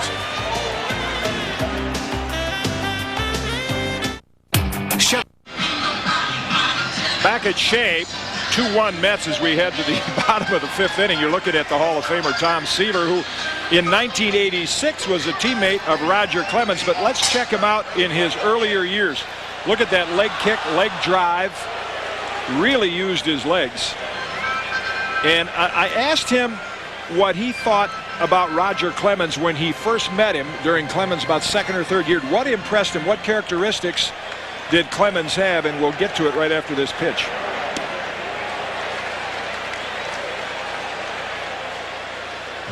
The first thing that struck me about Roger, going over watching him play and pitch, and the things that divide pitchers at that level from a physical standpoint are not too much. But what you see, what I saw was intensity, focus, a killer instinct, and a striving to be excellent every time they went to the mound. And it's kind of all the intangibles that were there to be a great pitcher. And he's obviously been able to maintain that, put the numbers up that he's had over the course of his career.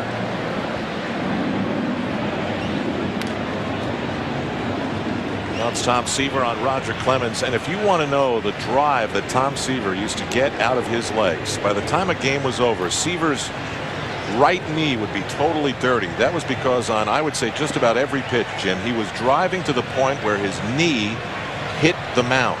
Drop and drive. Now, anybody can take a ball outside, ground ball to Knobloch, scoops and throws, and you hear the reaction for every throw. I mean, Knobloch was hearing it from the Mets fans before this game tonight. They were all over his case. They pay attention, don't they? Well, and we talked about footwork, and notice how Chuck will throw this ball on the run. It's almost like he's afraid to let his feet get underneath him and solid, and it's just the opposite if he would do that. I mean, I think if I had a chance to take Chuck Knobloch in the infield, I'd take him out without a ball and a glove and just have him go through the motions with his feet as if he were throwing to second base and get his footwork proper first. Well, here's a moment that Al Leiter said he was really juiced about, the chance to get up and hit against a pitcher like Roger Clemens. Likes punishment, huh? Well, he struck out the first time. And here he makes contact. Scoop by Jeter. So just to finish the thought on Seaver, I mean, just about anybody can grab a ball and throw it, and imagine how hard you have to throw it to get your knee onto the ground. It's watch Clemens drop and drive. See, he'll flex that knee a little bit. Now Seaver's back knee would get almost, Roger has much thicker legs. I think part of it is Tom's flexibility, but similar motions. I think in going back to Tom's comments on Roger, what I don't see this year versus the last couple years is the killer instinct, the intensity, and I think he almost, because of big crowds in New York, is trying to calm himself down. He's not the same pitcher that way. Ricky Henderson to center field. Bernie Williams makes a nice running catch, and that'll do it for the Mets and me. Jim Cott will be rejoined by Ken Singleton. I'll see you on the post game with Michael Kay. Right now it is the Mets leading the Yankees 2-1. We're through 5 as we send it to Bill Daughtry at the Garden. Bill. Thanks, Al, for the first time since this. More about the epic Battle of New York. It's Shea, Darryl Strawberry, more on his situation. Interleague action, yes, that's what baseball will be doing for the next couple of days. And Mike Quick goes to camp. Those stories and more tonight at 10:30 after the Yankees and Mets on MSG. Let's go back to Shea. Thanks, Bill. Welcome back to Shea. Well, 2-1 here at Shea, but Sunday the Liberty basketball is going to be on Fox Sports New York. You can tune in as Teresa Witherspoon of the Liberty host the expansion Minnesota Lynx. That's a battle at the Garden. Complete coverage will begin at 4 p.m. The Liberty take on the Lynx Sunday afternoon at 4 live on Fox Sports Net New York. We go to the 6th inning, and Derek Jeter will lead it off for the Yankees. They're down by a run, and he pulls the first pitch foul near the Yankee dugout. Al Leiter, that was his 85th pitch. As you see what Jeter's done tonight, struck out and reached on a fielder's choice. Al Leiter's allowed just one hit. There's a single, a run-scoring single by Chuck Knobloch in the 3rd inning. Jeter swings, there's the 2nd hit. A leadoff single for Derek Jeter here in the 6th. And that'll put the tying run aboard. There's a Derek Jeter fan. Lots of them. Well, what might happen now the 3rd time through the order? Sometimes you say, well, look at that 2nd time around with a young pitcher. Obviously, Leiter is an experienced pitcher, but with hitters like Jeter and Brocious and Yankees in general, when you get to that third time as a pitcher, sometimes you have to change your pattern. You cannot continue to go to that same spot time after time. We'll see if Leiter deviates from that cutter inside to righties and outside to lefties. Well, sometimes you're losing something off your fastball, too. This is a hot, humid night, which is what has turned into a humid night. That pitch is outside for a ball. And we showed the shots, Kenny, of Clemens and Seaver and their great leg drive. And sometimes you'll hear people say, well, pitcher's arm got tired. Very seldom does your arm get tired. It's your body, your legs, your foundation that begins to waver underneath you. O'Neill hitting just 175 against left-handers this year. Well over 300 against righties. Swings here. This is towards the gap in left center field. And it's going to go all the way to the wall. Derek Jeter with the great speed. It's the third base. He's being waved home by Willie Randolph. And we have a tie ball game. It's 2-2. Paul O'Neill with a double to the gap in left center field with nobody out.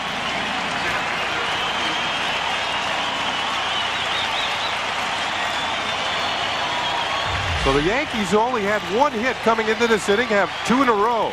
Back-to-back hits. You see what Piazza wanted it inside. Leiter left it out over the plate, and the third time around, Paul O'Neill makes the adjustment, takes it the other way. Kenny mentioned Jeter's speed. He doesn't even need the coach there. He's reading where that ball is, knows he can score easily. Standing up for Derek Jeter, and look at the pitch. It's up. That's about bell time. And even O'Neill, who struggled somewhat against lefties, can hammer something like that. There's manager Bobby Valentine, and sometimes you can feel the momentum switching, going the other way, and maybe this will be the inning for the Yankees. It's the top of the sixth, and they have tied the game. They have the go-ahead run in scoring position at second base. Bernie Williams, ground ball, going to be a tough play for Ordonez. The long throw is in time to get Bernie Williams. Maybe there isn't a tough play for Ray Ordonez. Bernie cannot be happy with that at bat. I know he's a cleanup hitter, but he is a batting champion. He's not your prototype cleanup hitter, and the Mets got him to do just what they wanted. They got him to pull the ball. There's the flashy play by Ray Ordonez, and it prevents O'Neill from advancing. See how he gets his footwork in position. Talk about excellent footwork. Even though he goes to that knee, he gets up and takes that little crow hop to make sure he's got proper balance. Scott Brocious takes a pitch inside for a ball. Brocious tonight is fouled out and struck out, 0 for 2.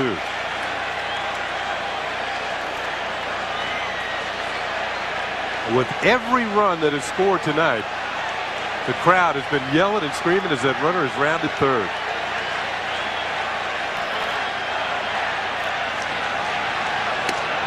That's a call strike, 1-1. We mentioned before the game, Kenny, that if you poll the players, you know, they just, as we said, the Mets don't want to play the Yankees 6 times because the Braves only play them 3. It's a big advantage in the standings. But once you get in here with the crowd atmosphere, those thoughts all go away, and you can see the concentration level pick up a little. O'Neill's trying to steal third. The throw by Piazza is in time. Oh! We're going to get a big argument here, including Joe Torre. Dana Dubuque, the third base umpire, the crew chief, called out O'Neill. Quickly, Willie Randolph was over to argue, and now Joe Torre's out there. It was a bang-bang play, but Joe and O'Neill thought he got in there. What I want to see on the replay is where Dana Dubuque was. You see him back to the third baseline. Paul O'Neill might have fooled him. See, he is not as close to the play as you would like. You see the tag go on about knee-high, and O'Neill's foot was in. See, and DeMuth just getting it, and he's a good 10 feet behind him. Maybe he feels like that's where he gets the best angle at it, but he was blocked off. He was blocked off by seeing this come in and tag up here when the lead foot had already apparently touched the bag.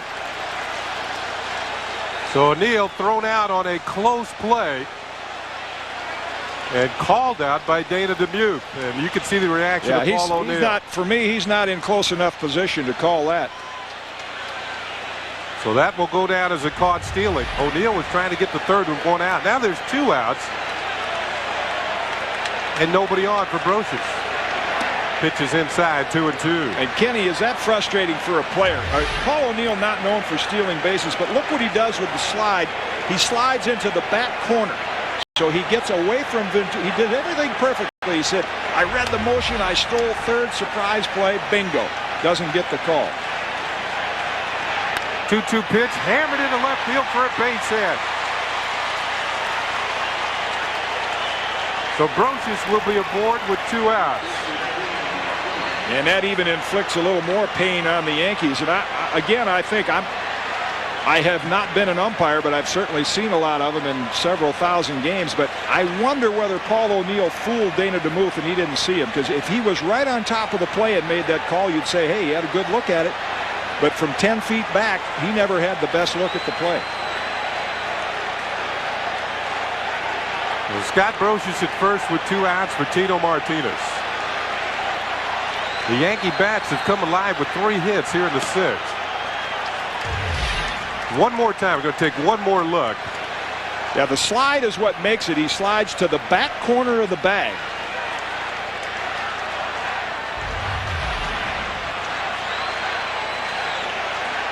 That might turn out to be the key play in this game. Inside. You know, and in fairness to Dana DeMuth, we get 4 or 5 looks at it, but what jumped out at me is that he was not in close enough. Yeah, in the best play. If he's that as a player, you say, hey, you were right there, you made the best call you could. But I think he got trapped and surprised by O'Neill. 2 balls and no strikes on Tino Martinez with Scott Brocious at first.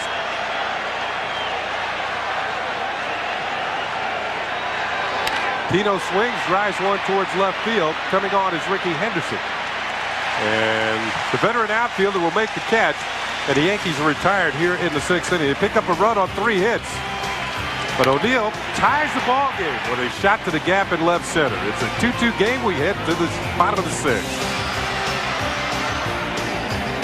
2-2 bottom of the 6th inning. And fans, this copyrighted telecast is authorized under rights granted by the New York Yankees solely for the private non-commercial use of our audience. Any publications, reproductions, retransmissions of the use of the pictures, descriptions, or accounts of this game without the express written consent of the New York Yankees and Madison Square Garden Network is strictly prohibited. Edgardo Alfonzo leading it off for the Mets. Bottom of the 6th inning. Alfonzo tonight is fly to right, grounded to third, 0 for 2. 2, 3, and 4 for the Mets to face the Rocket. 2-2 ball game. If pitches outside, it's a ball and a strike. You saw Roger take a couple of deep breaths. The hot, sticky night. This is his 9th inning. Both times the Yankees scored, the Mets, and the other time the Mets have come back. And this is right here through the 2-3-4 guy. He has got to shut them down because chances are he's not going to pitch 9 innings and give the bullpen a chance to win it.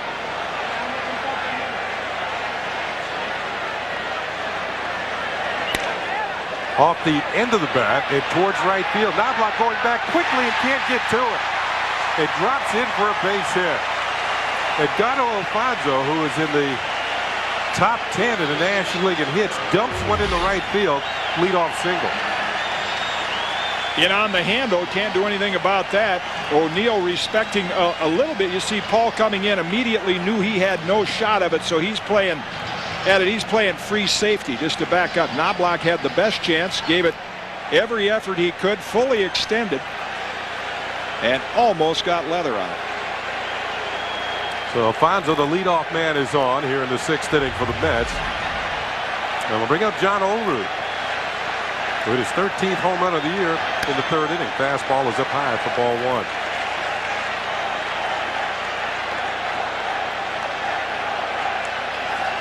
A nice, clean, crisp stroke. You can see the effects of the night on Al Leiter.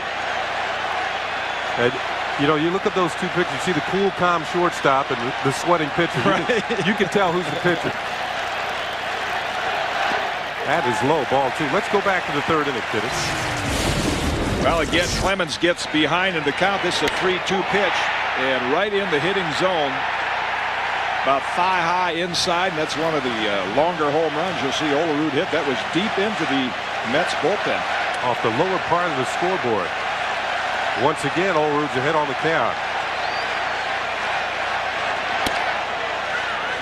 That pitches neatly over the outside corner for a called strike. Now, Olerud, we mentioned the fact that he has a good eye at the plate. Doesn't swing at too many bad pitches.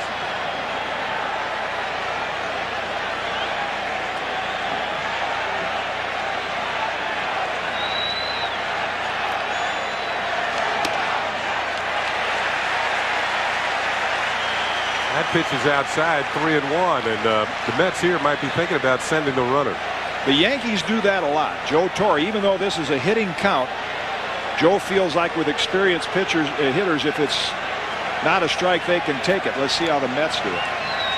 Alfonso's not going, and the pitch is outside for ball 4. And the Mets are threatening against Roger Clemens here in the 6th. A single and a walk, with 2 men on with nobody out.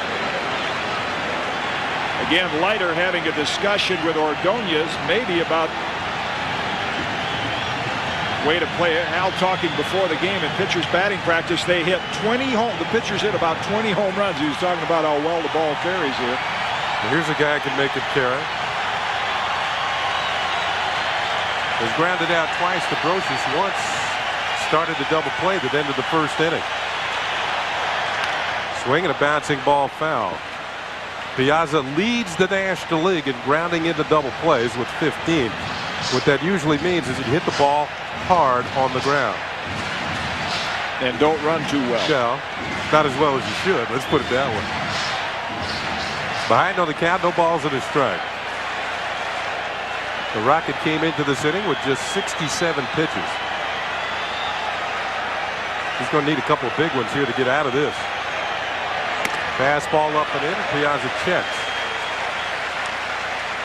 Going to our American Express quote book, and this is from Mike Piazza. These games are great. There's no question. We'll be pumped. Be excited. Maybe a shot of adrenaline will be good for us. I think the crowd energizes ball players, no matter whether you're at home or on the road. 2-2 tie. That is low. 2 balls and a strike. And I think there's much more at stake for the Mets. I feel like if they win 2 out of 3 or should even sweep going into the second half of the season after the All-Star break, it is that big shot of adrenaline that Bobby Valentine his team needs, and the one that Piazza talked about. Well, they're chasing the Atlanta Braves, and they're trying to hold off the Philadelphia Phillies, who are right behind the Mets in the standings. Pitch to Piazza, breaking ball, line towards left field and deep. This is going towards the bleachers. It is gone. A 3-run home run for Mike Piazza. And the Mets have jumped out to a 5-2 lead.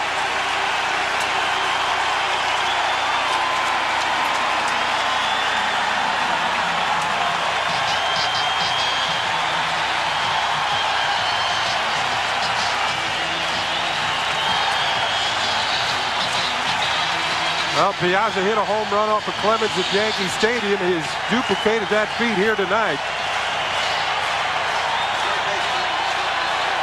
A single and a walk and a home run.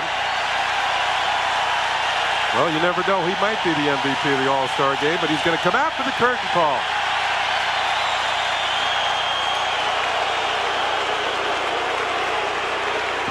'18th home run of the year for Mike Piazza. Robin Ventura took a pitch in close for ball 1. Rocket deals, and that misses. Well, again, the better the hitter, the more important it is to get ahead, and he knew immediately. That ball down and in, right in the hitter's power zone, shows you the strength of Piazza. That was a line drive laser. Pitch is fouled off by Ventura, and the count is 2-1.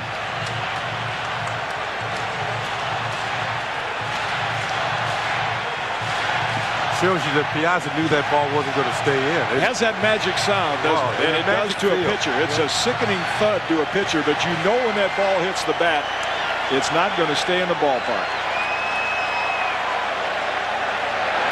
Pitch is fouled off by Ventura, 2-2. And again, it's been the story all night for Clemens. You'll see the contact. The better the hitter, the more important it is to get ahead, and he has consistently pitched from behind. You can see the bat coming up into the ball, which will drive it out of the ballpark.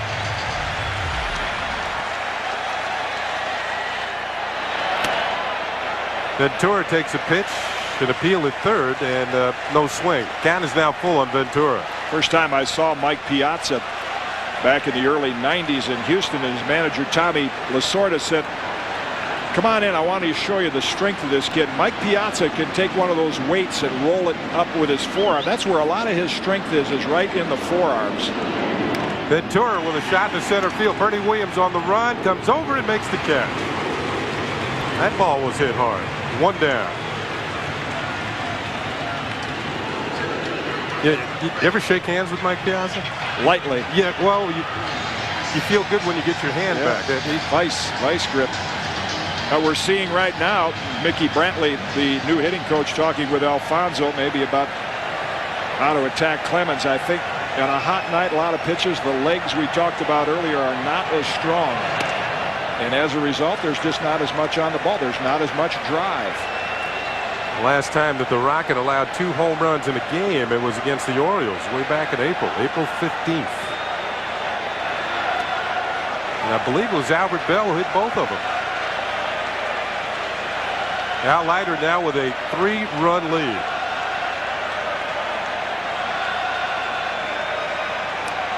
He's going to give Steve Phillips on the phone. He's going to give Piazza a raise. Yeah. 3-0 is the count now. Because of this.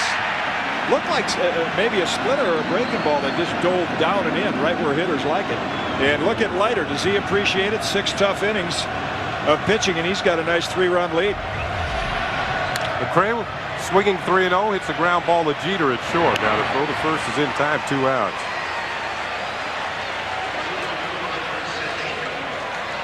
The Yankees down by 3 in hostile territory in Queens. And here is Roger Cedeno. Each time he swung at the first pitch, fly to center and single to right, and was caught stealing on a good throw on a pitch out call by the Yankees. They sniffed one out and threw out Cedeno. That ball is up off the glove of Posada, and it's ball 1. That'll loosen up any hitter. Up over the helmet. Clemens immediately went to his hand as if the only guy that knows is a pitcher. I mean, look at the perspiration on Rogers' face, on his hands. The same thing for Al Leiter.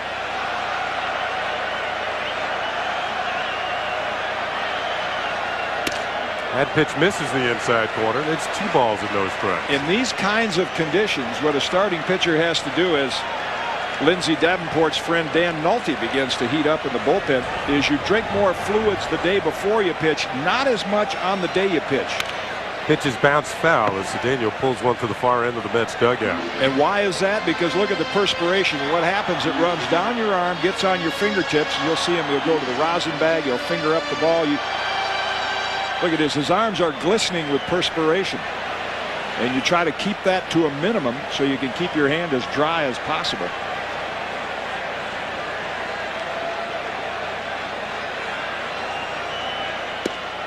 That misses. 3 balls and a strike. You know, looking back at the pitch that Piazza hit out of the ballpark, I think it was a slider and it was low middle instead of low and away. If it was a slider, yeah, it looked like it backed up almost. It backed up into the right-hand hitter. Bouncing ball on the right side, and Cedeno has his second hit. That's the 3rd hit of the inning for the Mets. And once again, it puts the base-stealing threat on at first base. Not only a second hit, but a quick glance at Roger Clemens, and that's the best thing a hitter can do. If you feel like a pitcher's throwing up there and up and in, this is the best way to attack it. He gets, again, a pitch down and in. You see him quick glance out at Clemens like, take that. Well, you know what he's thinking. He's going to steal second in a hurry. Last time he waited to Ordonez had no balls at 2, another throw to first, and he's back. And the Yankees sniffed out that he would be going and pitched out and got him. I think if he goes, he'll go earlier in the count here. Not going. Pitches down low to Ordonez, who singled in a run in the 2nd inning. And also grounded to second, so he's 1 for 2. Roger Cedeno didn't get much of a chance with the Los Angeles Dodgers. That's a strike, 1-1 on Ordonez. Well, you see Ordonez taking a couple of pitches, at least giving Cedeno a chance to go. Ray right here is giving himself up. This is a guy who likes to swing the bat. Yeah.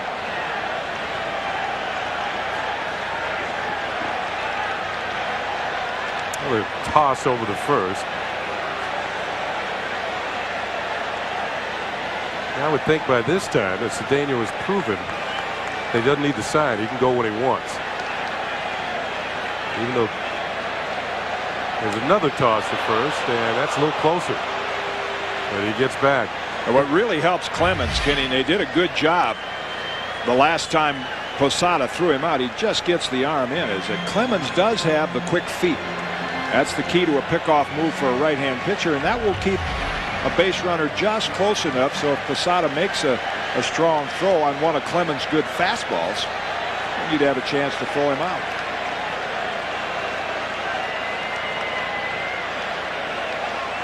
There goes Cedeno. The pitch is hit through the right side for a base hit.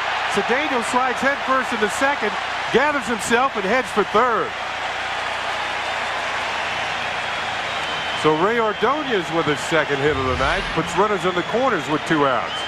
Some of the Mets tonight, again, that pitch up in the strike zone, making a great statement for why there are not more of them on the All-Star team. We're seeing an All-Star performance.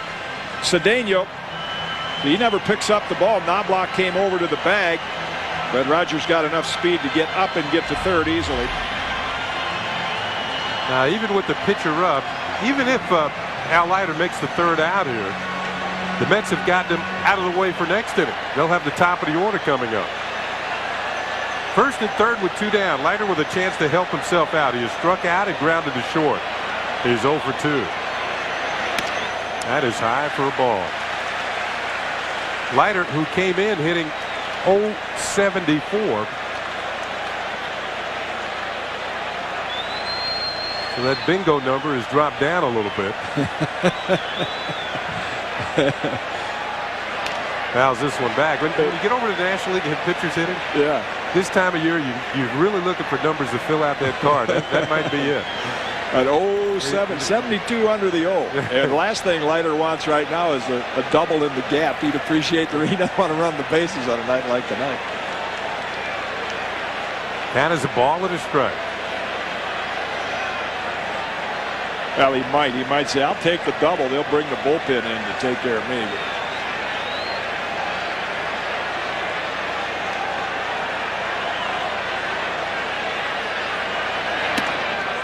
There's a call strike, and Posada came out of there quickly looking to throw towards third. That was the 100th pitch of the night for the Rocket.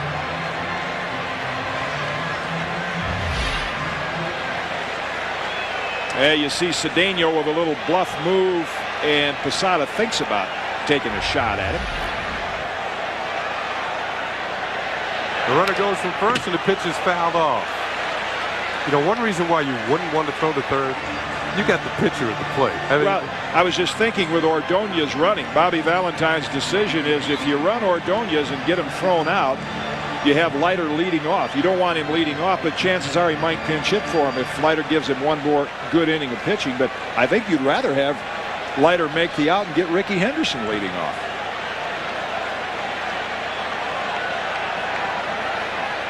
One-two pitch is fouled off again. Leiter hanging in there.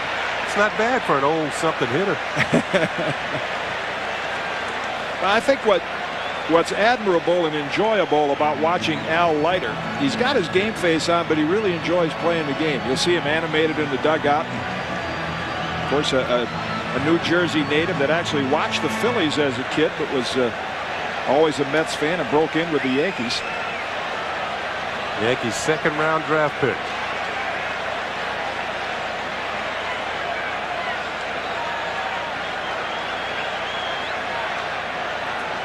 Runner goes. The pitch is up high to look towards third, and they're going to let Ordonez move down to second base. And he will get a stolen base. That is his third of the year.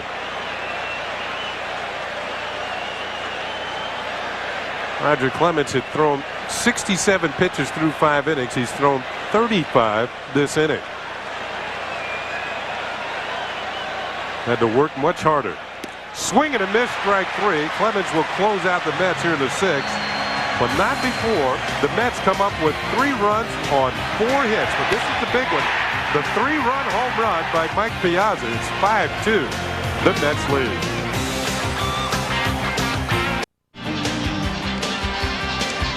Full house at Shea, and New York Yankees baseball is brought to you in part by Toyota. Every day. Al Leiter will move to the 7th inning. Thus far, he's allowed a couple runs on 4 hits to the Yankees. It's going to be the bottom third of the order.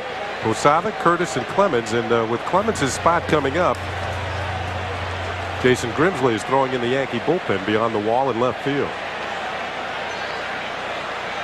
Posada's grounded out on a couple of occasions.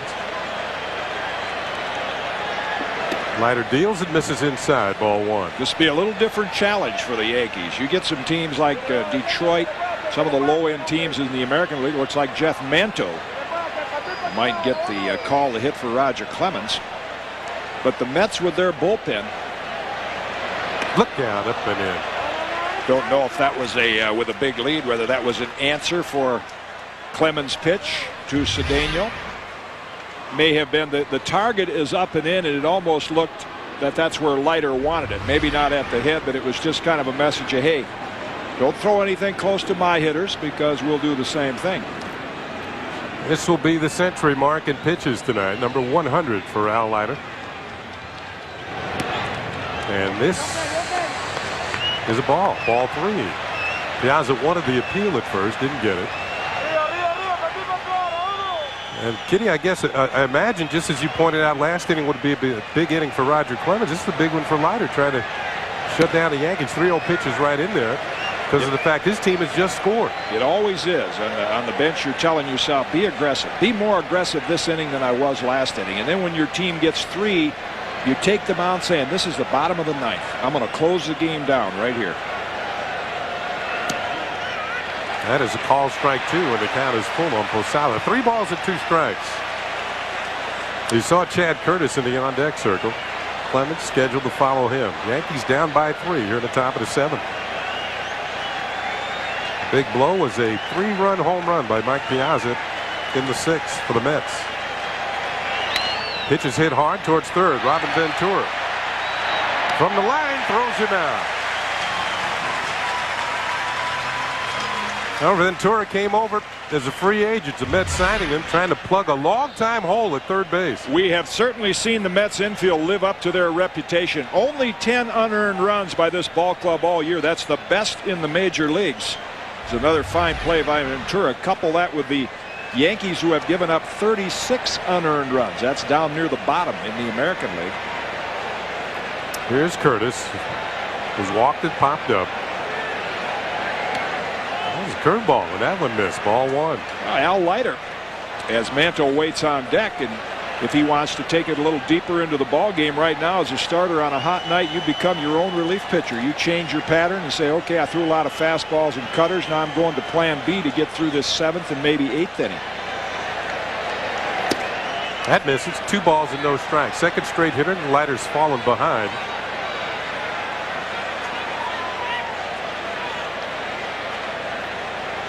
Yankees need base runners, at least 2, before they have a chance to tie this ball game.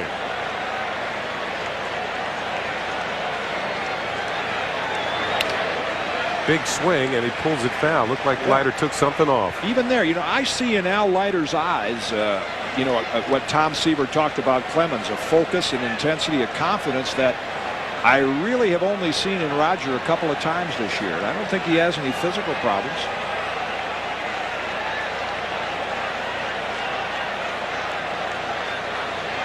Concentration. That's pulled foul off the left foot of Curtis. 2-2. That's the effects of that down and in slider.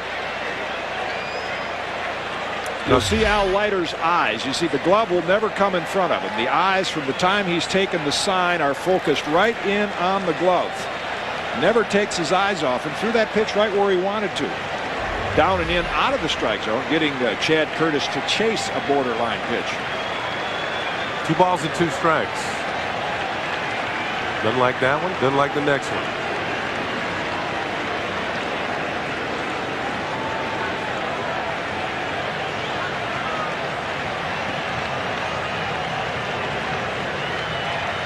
Leiter trying to jumpstart the Mets in this 3-game series. That is low, and the count is run full. Second straight hitter. He's gone to the full count. He's now over 100 pitches, so now you got to figure that the tank will be running out of gas pretty soon. But that's when Bobby Valentine can go to that deep and strong bullpen. Payoff pitch on the way to Curtis. Swings and hits it foul down the third base side. A nice play by the ball boy down the line. That's by Double O. And as he turns his back, it reminds me, Kenny, Steve Hurt, our good friend at Elias Sports Bureau, pointed out as one more look at the ball boy making the pick. This might be the only game in baseball where in the major leagues where neither team has a name on their back, only numbers. Happy fan? A young happy fan. Once again, the payoff pitch to Chad Curtis. Hits it down the right field side. This will make the seats, and the count remains 3 balls and 2 strikes. There's John Franco, who is out with, might be out as much as 10 weeks with I believe, a tear in the sheath of one of the tendons in that middle finger. He was actually pitching in a mop-up game when that happened. But they have Armando Benitez to fill in quite nicely. That is low ball 4, and Leiter removes Chad Curtis. So the Yankees put a man on with 1 out. And it will bring up Jeff Manto, who will pinch hit for Roger Clemens. And a look at our New York Marriott Marquee matchup as Al Leiter went 6 1/3, 4 hits, a couple of earned runs, 2 strikeouts and 4 walks. In the Rocket, 6 innings, 9 hits, 5 earned runs, struck out 4 and walked 2. But the big blow was the home run. Dave Wallace, the pitching coach. Now, what do you think this is about? Well, very simply, Jeff Manto just acquired. And they've got scouting reports, so just a quick word down in there. And Jeff Manto, he's survived in the minor leagues and part-time in the major leagues on being able to hit a fastball. This is a great story of perseverance. That guy in his mid-30s has a little over 4 years. Turk Wendell began to heat up in the Mets bullpen. Bobby Valentine thinking that maybe Leiter's getting a little tired here. As Manto with his swings at the first pitch that he sees and flies out to center field. McCray back, makes the catch, and there's 2 outs. So Manto didn't waste any time. He saw something he liked and went for it. Yeah, that's good strategy on Leiter's part. And if you're Manto, his experience as a pinch hitter, he's saying, hey, the best pitch I'm going to get to hit is the first one. If you're Al Leiter, you got a 3-run lead. You say, hey, you've been on the bench all night, pal. Here it is. If you hit it, fine. And he wins the battle by being aggressive and getting ahead. Knobloch steps to the plate, having driven in 1 of the Yankee runs tonight. Been on base twice with a walk. He's also picked up a stolen base.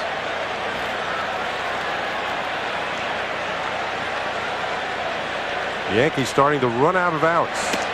That's inside, almost clips Knobloch, and it's ball 1. Yeah, this would be a big out for Leiter because Dave Wallace made the trip to the mound. Turk Wendell got up in the bullpen.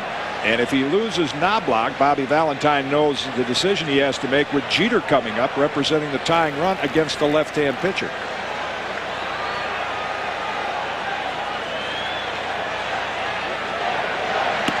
That's up high, 2 balls and no strikes. Of course, Knobloch doesn't present you with much of a strike zone to throw to. And of course, Bobby Valentine knows all too well Dennis Cook getting up now. That would be for Paul O'Neill. Bobby knows all too well what happened when he allowed Mel Rojas to pitch to Paul O'Neill. But again, the numbers can be deceiving. Derek Jeter hits right-hand pitching better than lefties.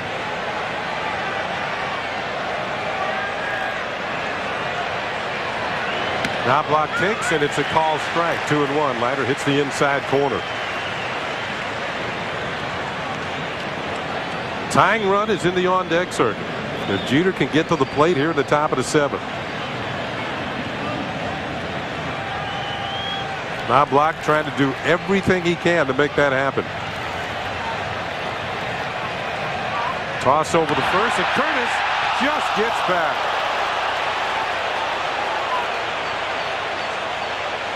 This is no time to get picked off. No, and that's all it would have taken for this play to make. If it works just once, you're going to think, wow, that's really a good way to do it. You see Curtis reacted just in time to get back, and I think you'll see Chad take a little more cautious lead this time. He has no place to go.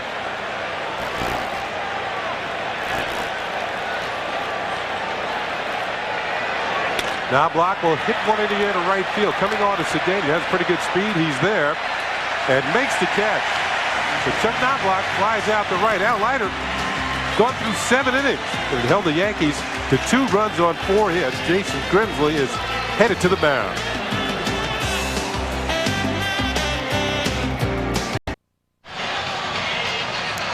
"5-2 Mets." 7th inning stretch here at Shea Stadium, and Sunday Mets and the Yankees finish up the Subway Series 1999 with a matinee here at Shea. First pitch is set for 1:30. And then next Monday, the Bombers are back in action at the stadium when they host the Montreal Expos. A 7:30 start on MSG. There's plenty of action coming up on MSG Network. It's more than just a game. New pitcher will be Jason Grimsley.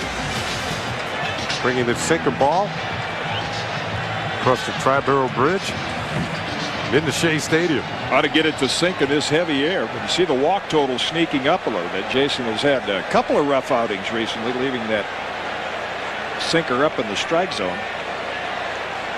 So Roger Clemens will work 6, and he's done. Here's Ricky Henderson.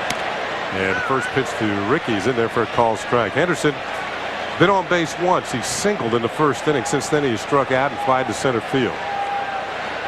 And the veteran who has scored over 2,000 runs in his career.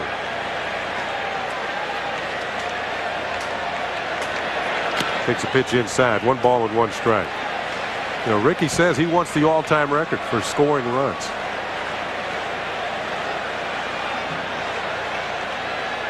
Yeah, with his condition, you know, his body stays healthy enough, he might get it.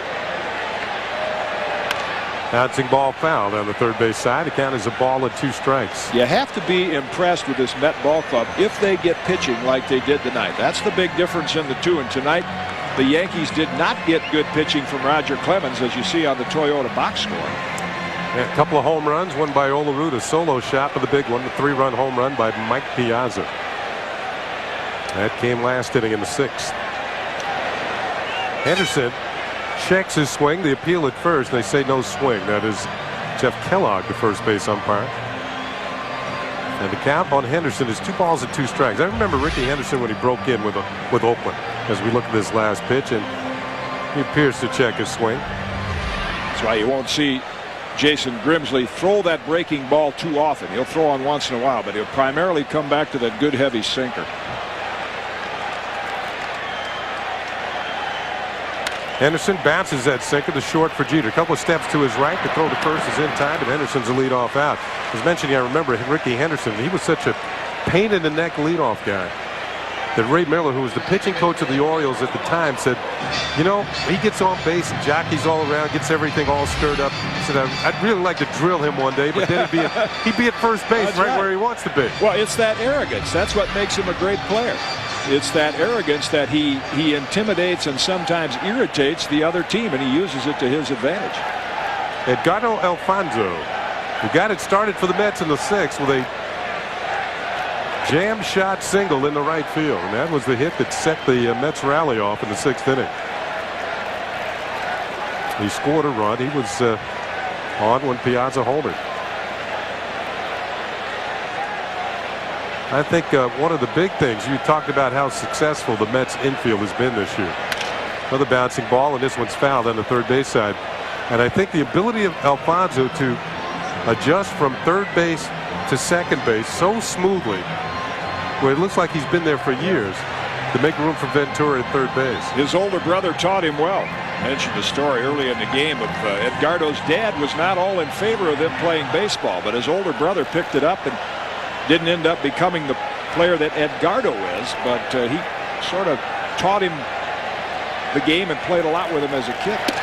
That's outside, 2-1. Native of Venezuela, and like Luis Sojo, Olerud waits on deck. Davey Concepcion and Luis Aparicio. They're heroes there as infielders.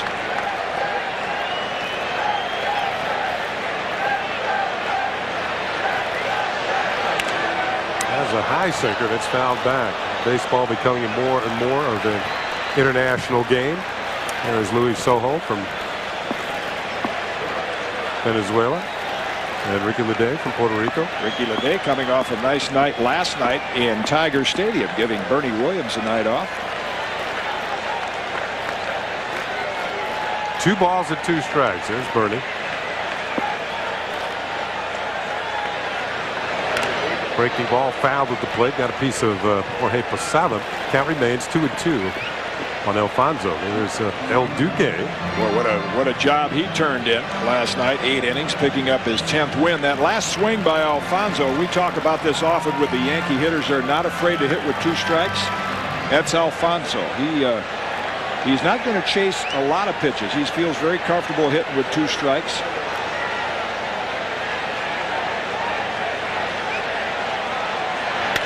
Ground ball towards the hole, and a little bit more comfortable here. A base hit into left field. His 2nd hit of the night. He is among the league leaders in the National League in multi-hit games.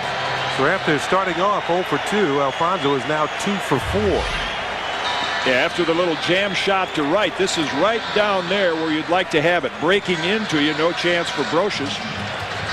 Mets in position here with 1 out. They would like to tack on another run or 2 in the last couple innings. John Olerud now with a seasonal average of .315. As he's been on base all 3 times. And we talked about his ability to do just that, get on base. Time is called by home plate umpire Charlie Relaford.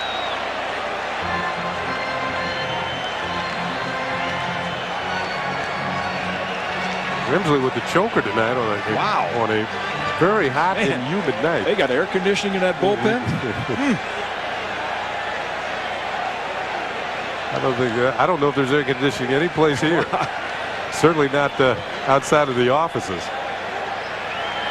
That is way outside. Nice stop by Posada. Ball 1. And long sleeves. You remember Mike Marshall, great relief pitcher for years, won the Cy Young Award, pitched with Montreal and the Dodgers. And if it was 20 degrees, he'd be dressed just like Joe Torre and Mel Stottlemyre. No sleeves.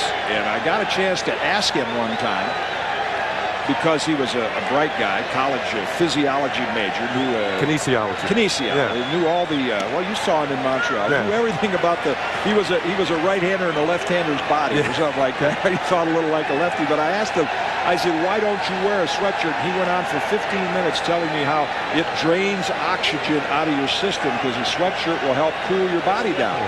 I didn't wear a sweatshirt after that. Never felt better in my life. You don't have one on tonight either, Olerud towards left field. Curtis snares the line drive for the 2nd out. So Olerud with a bid for yet another hit, another time on base. Is the 2nd out, but a big hand for this man, Mike Piazza.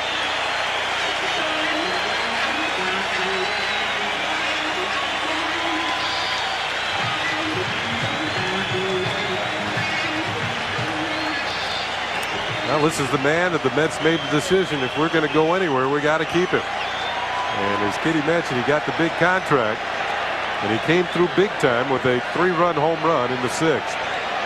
1 for 3 on the night. Sinker's low, ball 1.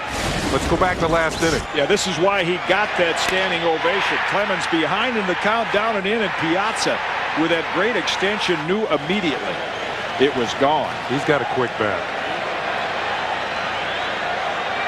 Quick, short stroke. Power to all fields. A lot of people feel he's going to go on to be the greatest hitting catcher of all time. And to think he was a 62nd round draft pick. I mean, there were like over 1,500 players picked before the Dodgers did Mike Piazza's family a favor and said, let's give the kid a chance. That's because they scout players with a stopwatch and a radar gun. And Mike doesn't run too fast. Probably didn't have that great a throwing arm. He's stronger now. That's inside, straightens him up, and it's 2-1. Maybe not the power that he has now. As Al Leiter, who went to Phillies games as a kid. Mike Piazza grew up a Phillies fan, loved Mike Schmidt, used to sit behind third base at Veterans Stadium. Al from Toms River, New Jersey. Pitch is fouled back just to our left. And that's 2-2 on Piazza. We'll check out our Wiz scoreboard, and the Boston Red Sox have taken the lead on the Atlanta Braves. That affects both teams tonight at Shea Stadium. Mets weren't big Red Sox fans in '86, but they're sure pulling for them tonight.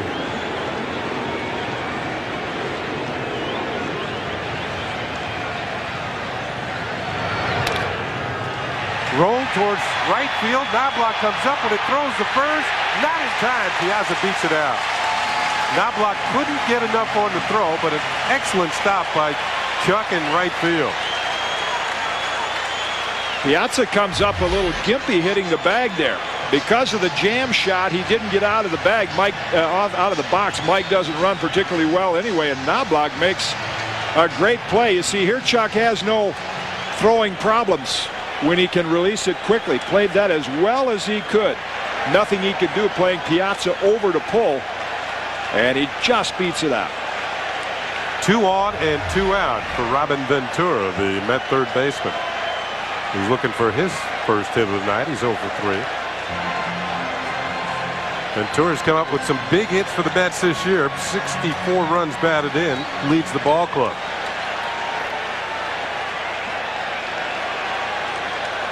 He has thrived in situations like this. Bouncing ball to the right side. Tito Martinez is going to take it himself. He races to the bag, beats Ventura. And the Mets going to leave a couple against Jason Grimsley, who gave up 2 singles, but nothing else here in the top of the bottom of the 7th. We head to the 8th, 5-2.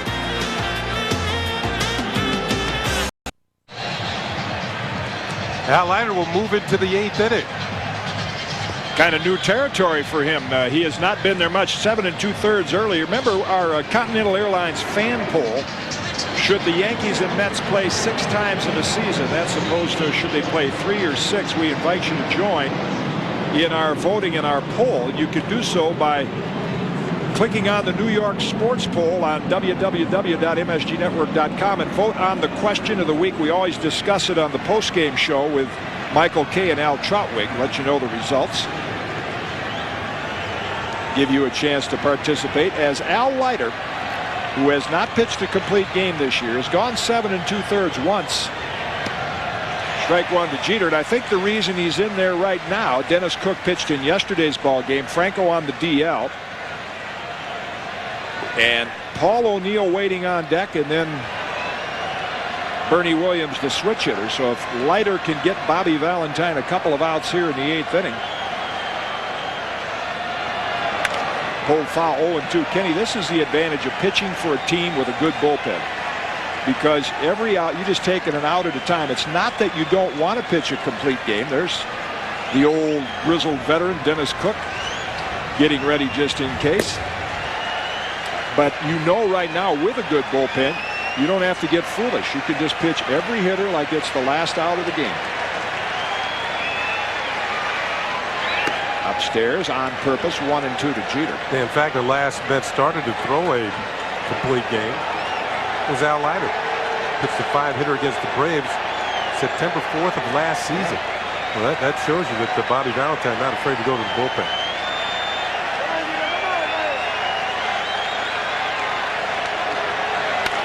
Sharply, right at the Gold Glover. Boy, have they put on a show tonight. I mean, that was right at him, but that ball was hit awfully hard, and you could see Robin wince when he comes up on that sore toe he's playing with. He is not comfortable. You know, like Andy Pettit, left-hander who throws a lot of pitches inside, left side of your infield is going to be busy, whether it's Ordonez or the third baseman Ventura. And you can see Ventura. Ball is scalded, as Kitty said, but he's got the sure hands. He's had them for a long time as he throws out Jeter for out number 1. You know, one of the things about pitching inside to right-handed hitters by a lefty, get a lot of balls pulled foul for strikes, and a lot of balls hit to your third baseman. Here's Paul O'Neill. Got the Yankees back in the game temporarily as the slider misses for a ball with a double. Yeah, there's a difference between pitching down and in out of the strike zone like the great Steve Carlton did for years and Andy Pettit does on his good days, or down and in, leaving it in the strike zone, just above the knees. That's the one that the hitters love. Inside, 2-0.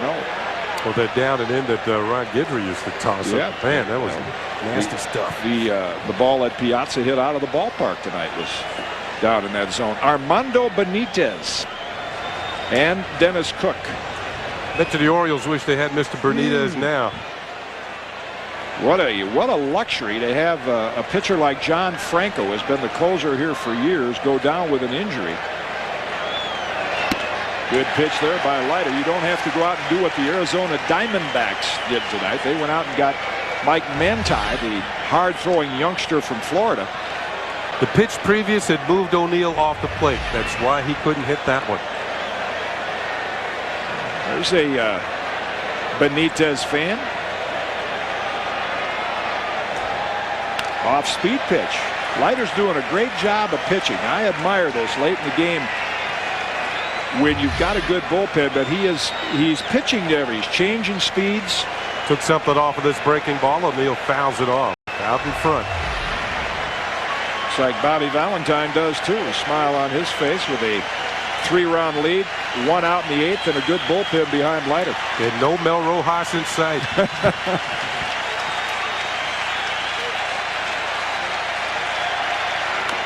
Got him to reach, and O'Neill stays alive. We talked about the Mets starting pitching, and that probably an area where they would like to get a little better. But bear in mind, in the last 22 starts, the 3 pitchers in this series, Leiter, Reed, and Hershiser, are 19-3. The team is 19-3 when they start. So they have been doing a much better job lately. They're waiting for Bobby Jones to come back, and it's the kind of team that, you know, maybe Steve Phillips the second half of the year would go out and get a big-time starter. There's the Bulldog. He'll pitch Sunday. Outside, 3-2.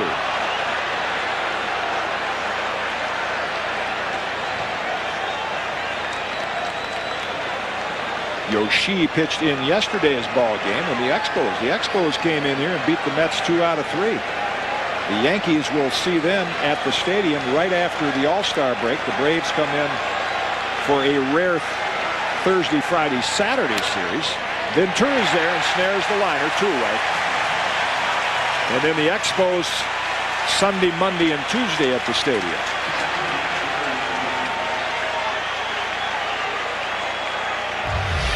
This is the 8th play that Robin Ventura has been involved in tonight. And they haven't gotten one by him yet. They keep trying. You mentioned the pitchers that pitch inside. Reminds me of those great Baltimore staffs when they had Dave McNally and Mike Cuellar. They just threw it down in there and let him hit it to Brooks Robinson and the late Mark Belanger. Here's Bernie Williams. Just missed, ball 1.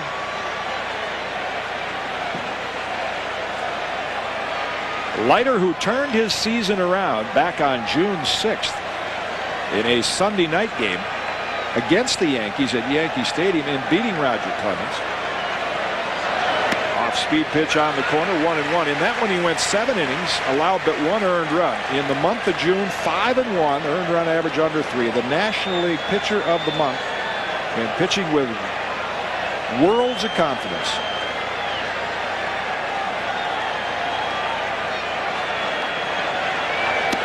Just missed. He gives you the idea, and in past years, Al Leiter was a thrower. He gives you the idea that he has a little bit of an idea where he wants to throw every pitch. Throws it with conviction. He's used to pitching in big games. He started the 7th game of the World Series against the Cleveland Indians a couple years ago. Fouled at the plate, and it's 2-2. And did a very credible job at a game that he wasn't involved in the decision, but allowed his team, the Marlins, to stay in there, and they won the World Series on the night he started. Well, we hear this a lot at Yankee Stadium with Yankee fans. Now the Mets, 53,820. They get to their feet looking for one more strike from Leiter. Toward third. 9th time Ventura's been tested, and he's perfect. What a night for Leiter, Ventura, and the New York Mets. Keyed by Mike Piazza's 3-run homer, we head to the bottom of the 8th. They lead it by 3.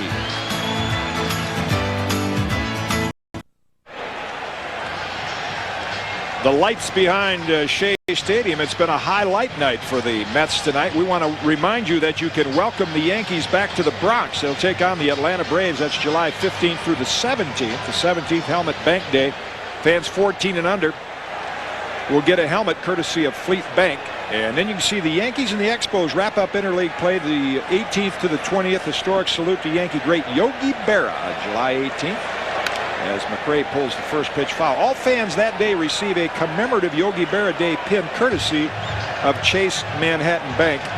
Get your tickets at the usual locations. Let me correct the Marlins trade. It's Matt Manti that was traded to the Arizona Diamondbacks from the Florida Marlins.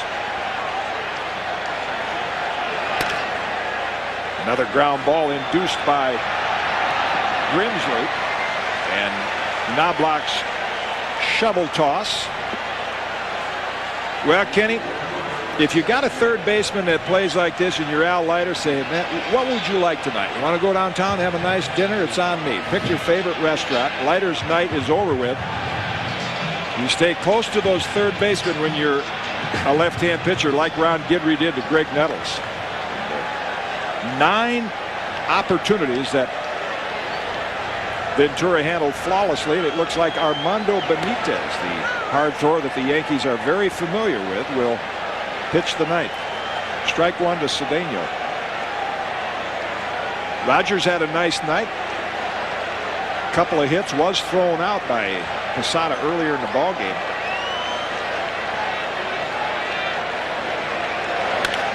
Grounded over the head of Tino Martinez, and with Cedeno's speed, he'll head to second base. Even O'Neill's strong arm is not going to get him, and Cedeno has his third hit of the ball game.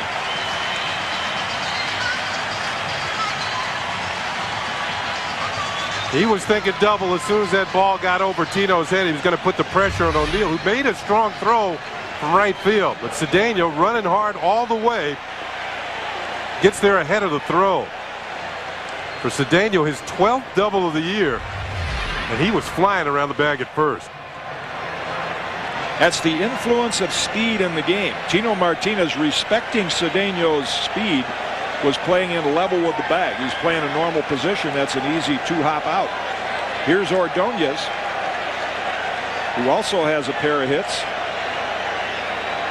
And right now, Cedeno would be, as Grimsley takes a peek at him, Cedeno, and I'm sure with his schooling from Ricky Henderson, a threat to try to steal third base here with one out. Matt Franco waiting on deck to pinch hit for Leiter. And Willie Randolph reminding Jeter to keep Cedeno close in first strike. In the ninth inning, Benitez would work to Brocious, Tino Martinez, and Jorge Posada. They match up with Tino Martinez, huh? A well-publicized matchup they had a couple of years ago.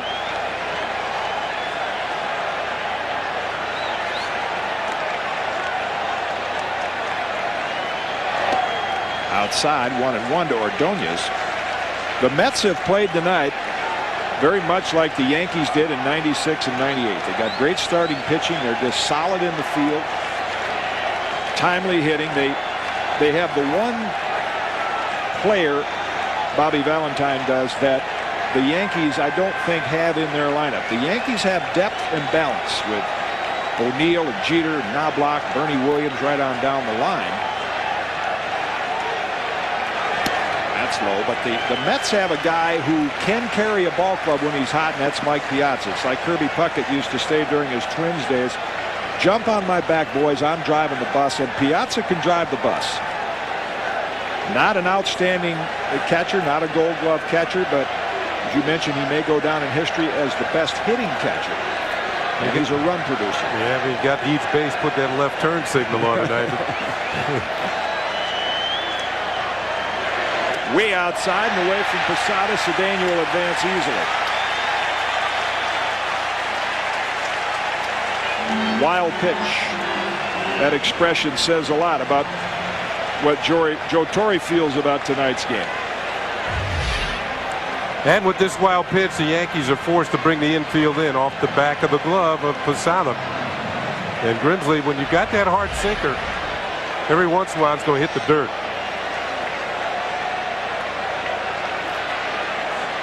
Cedeno at third with lots of speed. The infield in.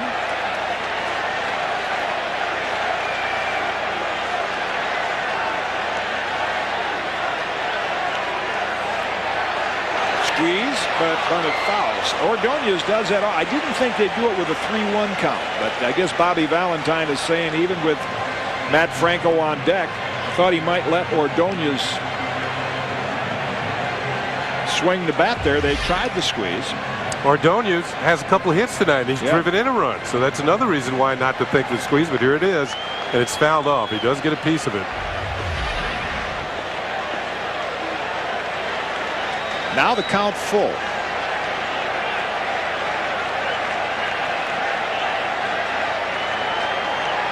Got him. Big strikeout for Grimsley. That keeps Cedeno at third base with 2 out, and Bobby Valentine will go to his bench.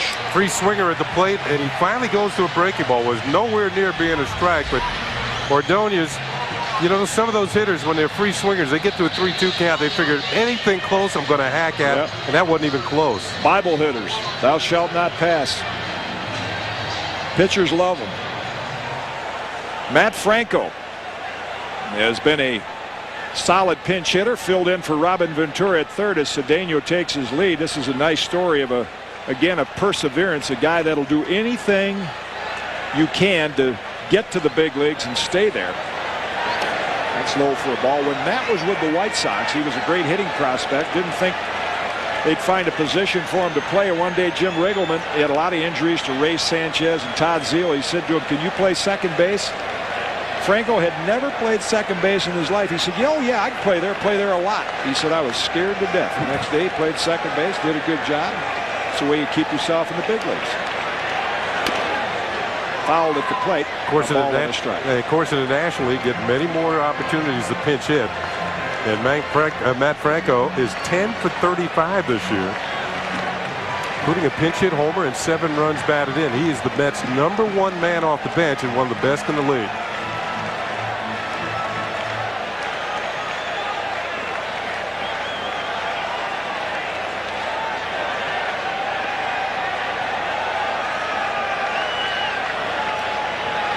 Outside, 2-1. And one of his buddies that he grew up with went to high school in Westlake, California, Westlake Village, California, where you used to live. Yeah. Todd Erdos getting ready just in case. Going to the All-Star game, Mike Lieberthal of the Philadelphia Phillies. Olerud done a nice job tonight. His home run. Must be getting ready for the celebration. He's getting the confetti ready. Popped up left side. Looks like it might be playable. Brocious on the warning track will put it away. So Grimsley does a nice job to prevent the Mets from tacking on another run, but the Yankees will have to deal with hard-throwing Armando Benitez when we come back after this.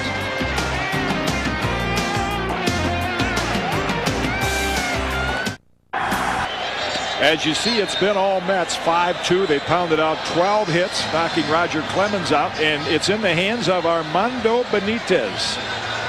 Our Delta Airlines upcoming schedule, nationally televised game tomorrow on Fox 5, and then Sunday we'll be back with you. That'll be Hideki Irabu against Oral Hershiser. Then the All-Star break, and of course the All-Star game will be Tuesday night at 8 o'clock on Fox 5. That catches you up on the Delta Airlines upcoming schedule. Well, Benitez, no stranger to the Yankees from his days with the Baltimore Orioles. And what a luxury. The Mets 43-1 when leading after 8. You see Benitez numbers. You believe that? 72 strikeouts in 44 innings. You add up the walks and hits, and they're 5 less than the innings pitched. That is a great combination of power and control, and that's usually the only question with Benitez, control. Strike 1. Using his slider quite often. He has struck out 49 men in his last 27 innings. That is domination. And to think he was used as a setup man for John Franco. High 1-1. You know, I mentioned earlier that if Baltimore, they're probably rethinking what they did here. I don't think you trade a pitcher who has the capability of throwing 100 miles an hour. You know, the Mets did it years ago with Nolan Ryan, and they've regretted it ever since. Chili Davis hoping he gets a pop at him this inning. He would be eligible to hit down in the lineup as that slider outside 2-1. I think, Kenny, very few managers are pitchers. And Ray Miller was a pitching coach. Ray Miller was, exactly. But very few are, and I think sometimes you see pitchers traded away early because that's hit well. Down in the corner. And it is fair. Henderson will play it on the carom, and Brocious has a leadoff double.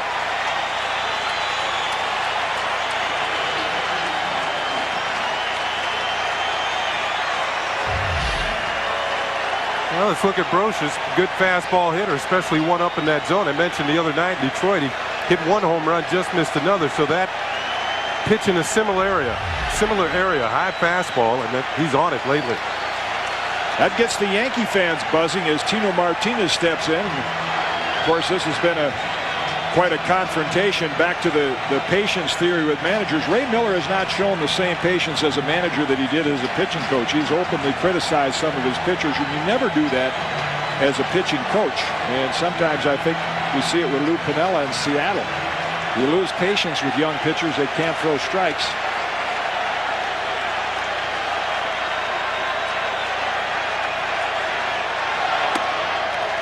Outside, ball one. You see the shot of Tino's eyes. He has a little card. It's an index card with a red circle and a green circle. And if you focus in on it long enough, both circles meet in the middle. It's a training device to try to train your eyes on seeing the ball. Look at those eyes. 2-0.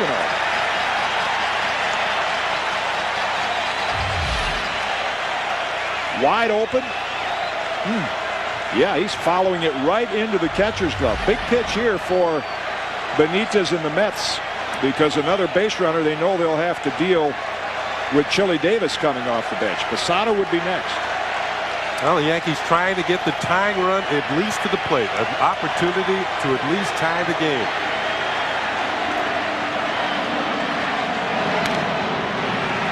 Fastball and a good cut, foul back. This is the incident we're talking about that happened after Benitez has given up a home run to Bernie Williams. This was actually last year in early May, and wow, it was ugly when that broke loose. Fortunately, both teams and all the players have moved beyond that. Tino said that's the second time that happened. That's outside, and it's 3-1. Sunday on our pregame show, our Marriott Marquee Scorecard show, we're going to have an interview with Armando Benitez, and he is going to give his side of that story. That happened that night, May 19th, 1998. Another good swing, 3-2. That's how much I put it behind me. I thought it was 2 years ago. It was just May of last year. Two good swings, and the count is full. Meanwhile, the Orioles bullpen this year is in tatters. While this guy is striking out 49 men in his last 27 innings. Mets fans looking for a big strikeout here.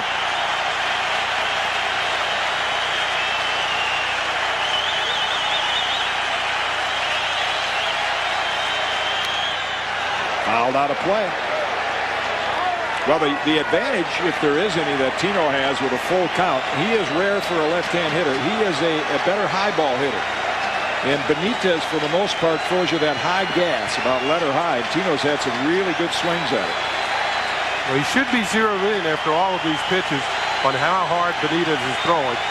And believe me, he's getting it up there. That last pitch was 98 miles an hour.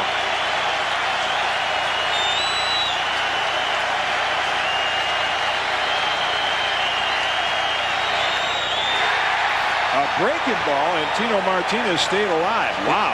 You know why, Kenny? Because he's gotten some good swings at it. Yeah, I mean, with a 3-run lead and a 3-2 count, that's pretty either gutsy or chancy, a 3-2 breaking ball.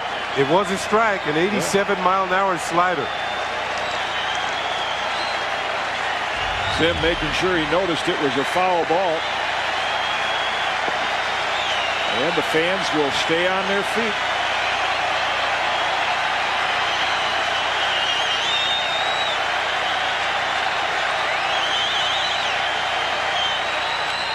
Another good swing. Nice battle right here. This is what at 53,000 plus, as Posada is on deck, have stuck around. We see a lot of fans leaving after the 7th inning. For the most part, they've stuck around. And this is what you stick around for. A guy that can throw hard and a guy that can hit a home run hooking up. Yep, that's what they paid their money to see. Another 98-mile-an-hour fastball fouled back by Tino Martinez.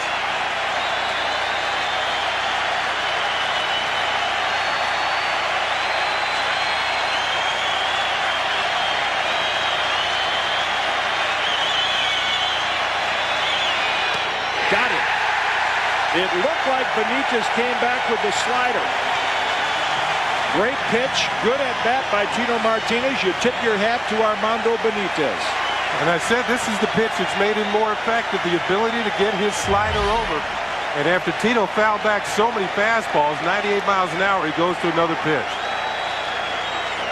And there's the eyes of Tino Martinez following the ball, but no contact on that one. Actually, that looked more, the action was more like a splitter. Or cutter, no? Yeah, it did not break like a slider. Whatever it was, Benitez was happy with it. A big out after a long battle with Martinez, and here's Posada. You know Tino had payback on his mind, too. Those hitters have long, long memories. In for a strike to Posada. When we're done here on MSG, Bill Daughtry will be at the sports desk. Darryl Strawberry worked out today in Tampa. Bring you up to date on interleague play. And Mike Quick's ABCDs of basketball camps. And at midnight, Fox Sports News, all here on MSG. In the air to center and playable.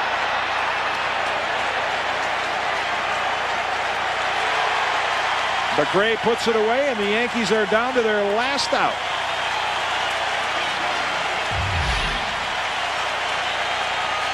Posada takes a pretty good rip, but skies it to center field. You can see McRae getting it in. He didn't have to get it in quickly because Brosius went halfway. Armando Benitez just going over the third to back up just in case, as he should. And the Mets on the verge of the most emotional win they will have had all year, I'm sure. They did it with outstanding starting pitching by Al Leiter, 8 solid innings. Great fielding by Ordonez and Ventura as Curtis steps in. Outside for a ball. And the long ball. Roger Clemens victimized by John Olerud back in the 3rd inning to give the Mets a 2-1 lead. And then Mike Piazza's big blow, the 3-run homer in the 6th.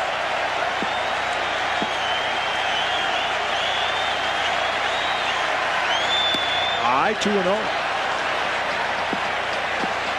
Curtis right now, and if I'm Chad Curtis, I got to take a pitch because that man's waiting in the on-deck circle, and he represents the tying run.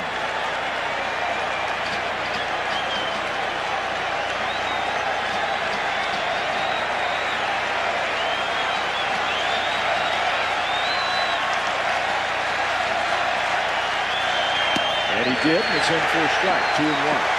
Earl Weaver would have loved this game, wouldn't he, if he was managing the Mets? The 3-run homer, outstanding pitching, and Ventura has played like Brooks Robinson at third base.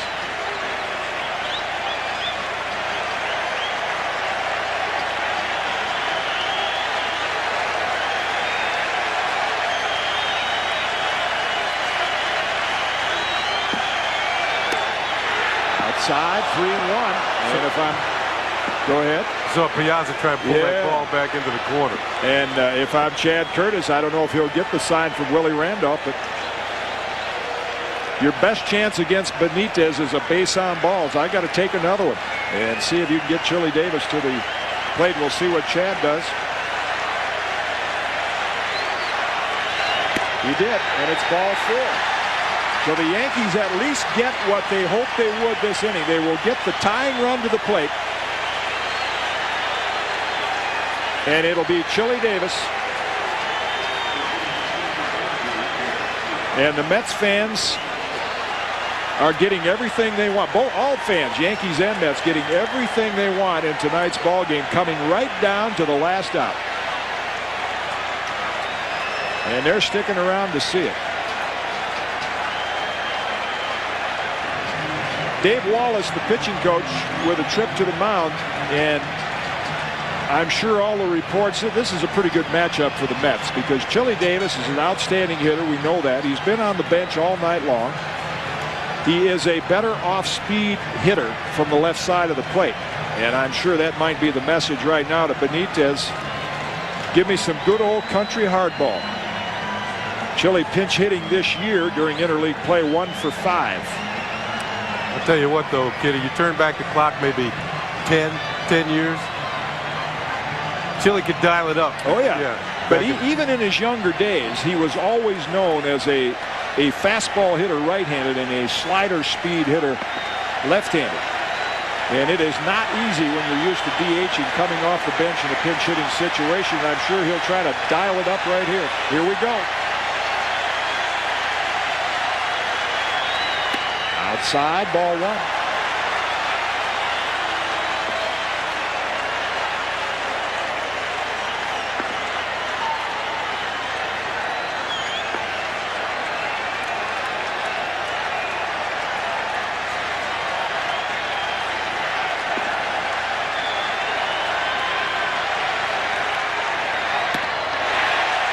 Didn't get it. 1-1. Chili Davis in his career has 5 career pinch hit homers. 98-mile-an-hour fastball. Ironically, his last was 7 years ago against the New York Yankees.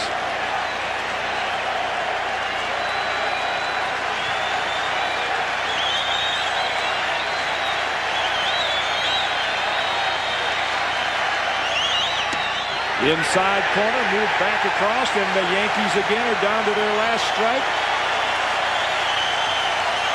And the rest of the 53,000 that are left here will get to their feet.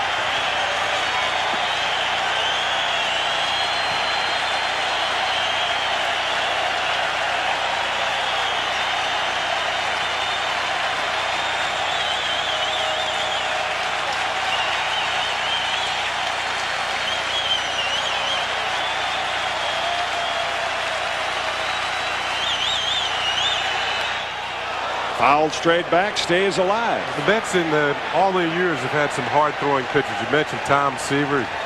Think of Jerry Kuzman. Nolan Ryan. Yeah, some great hard throws, but I don't think they've had anybody out of the bullpen who's thrown like Benitez. Tino Martinez with a good battle against him, lost that.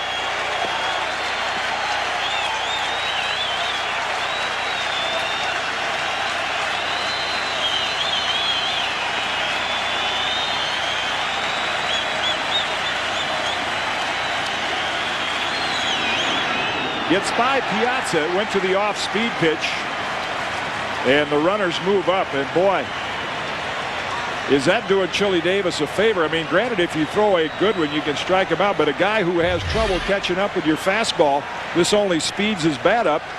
It's about as wild a pitch as you're going to see. And that'll move the runners along.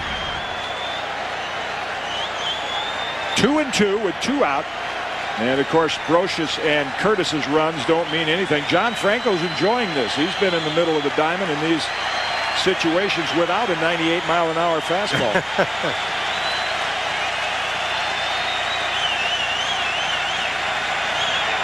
Got it.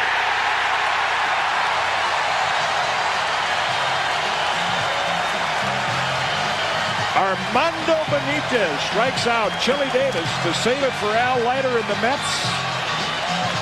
In a game that saw Bobby Valentine's team play and pitch about as well as you can. The Mets win it 5-2.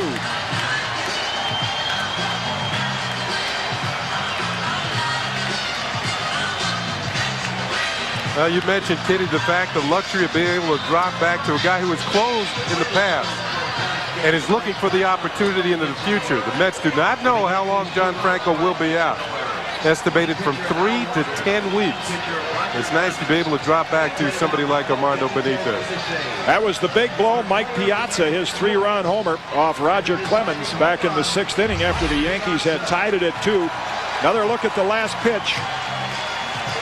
Kind of a Linda Ronstadt, blew by you, 98 miles an hour above the strike zone, and the Mets can celebrate win number 1 in game 1 of this 3-game series.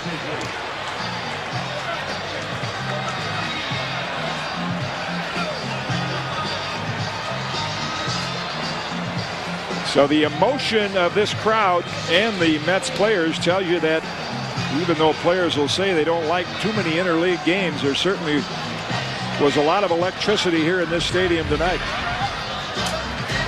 Well, this is the crown jewel of interleague play, Mets and Yankees. And every time they've played, it's been all that it's cracked up to be. Sure like to see them in the same division in the same league. Wouldn't that be fun? Lots more to talk about on MSG. The Mets win.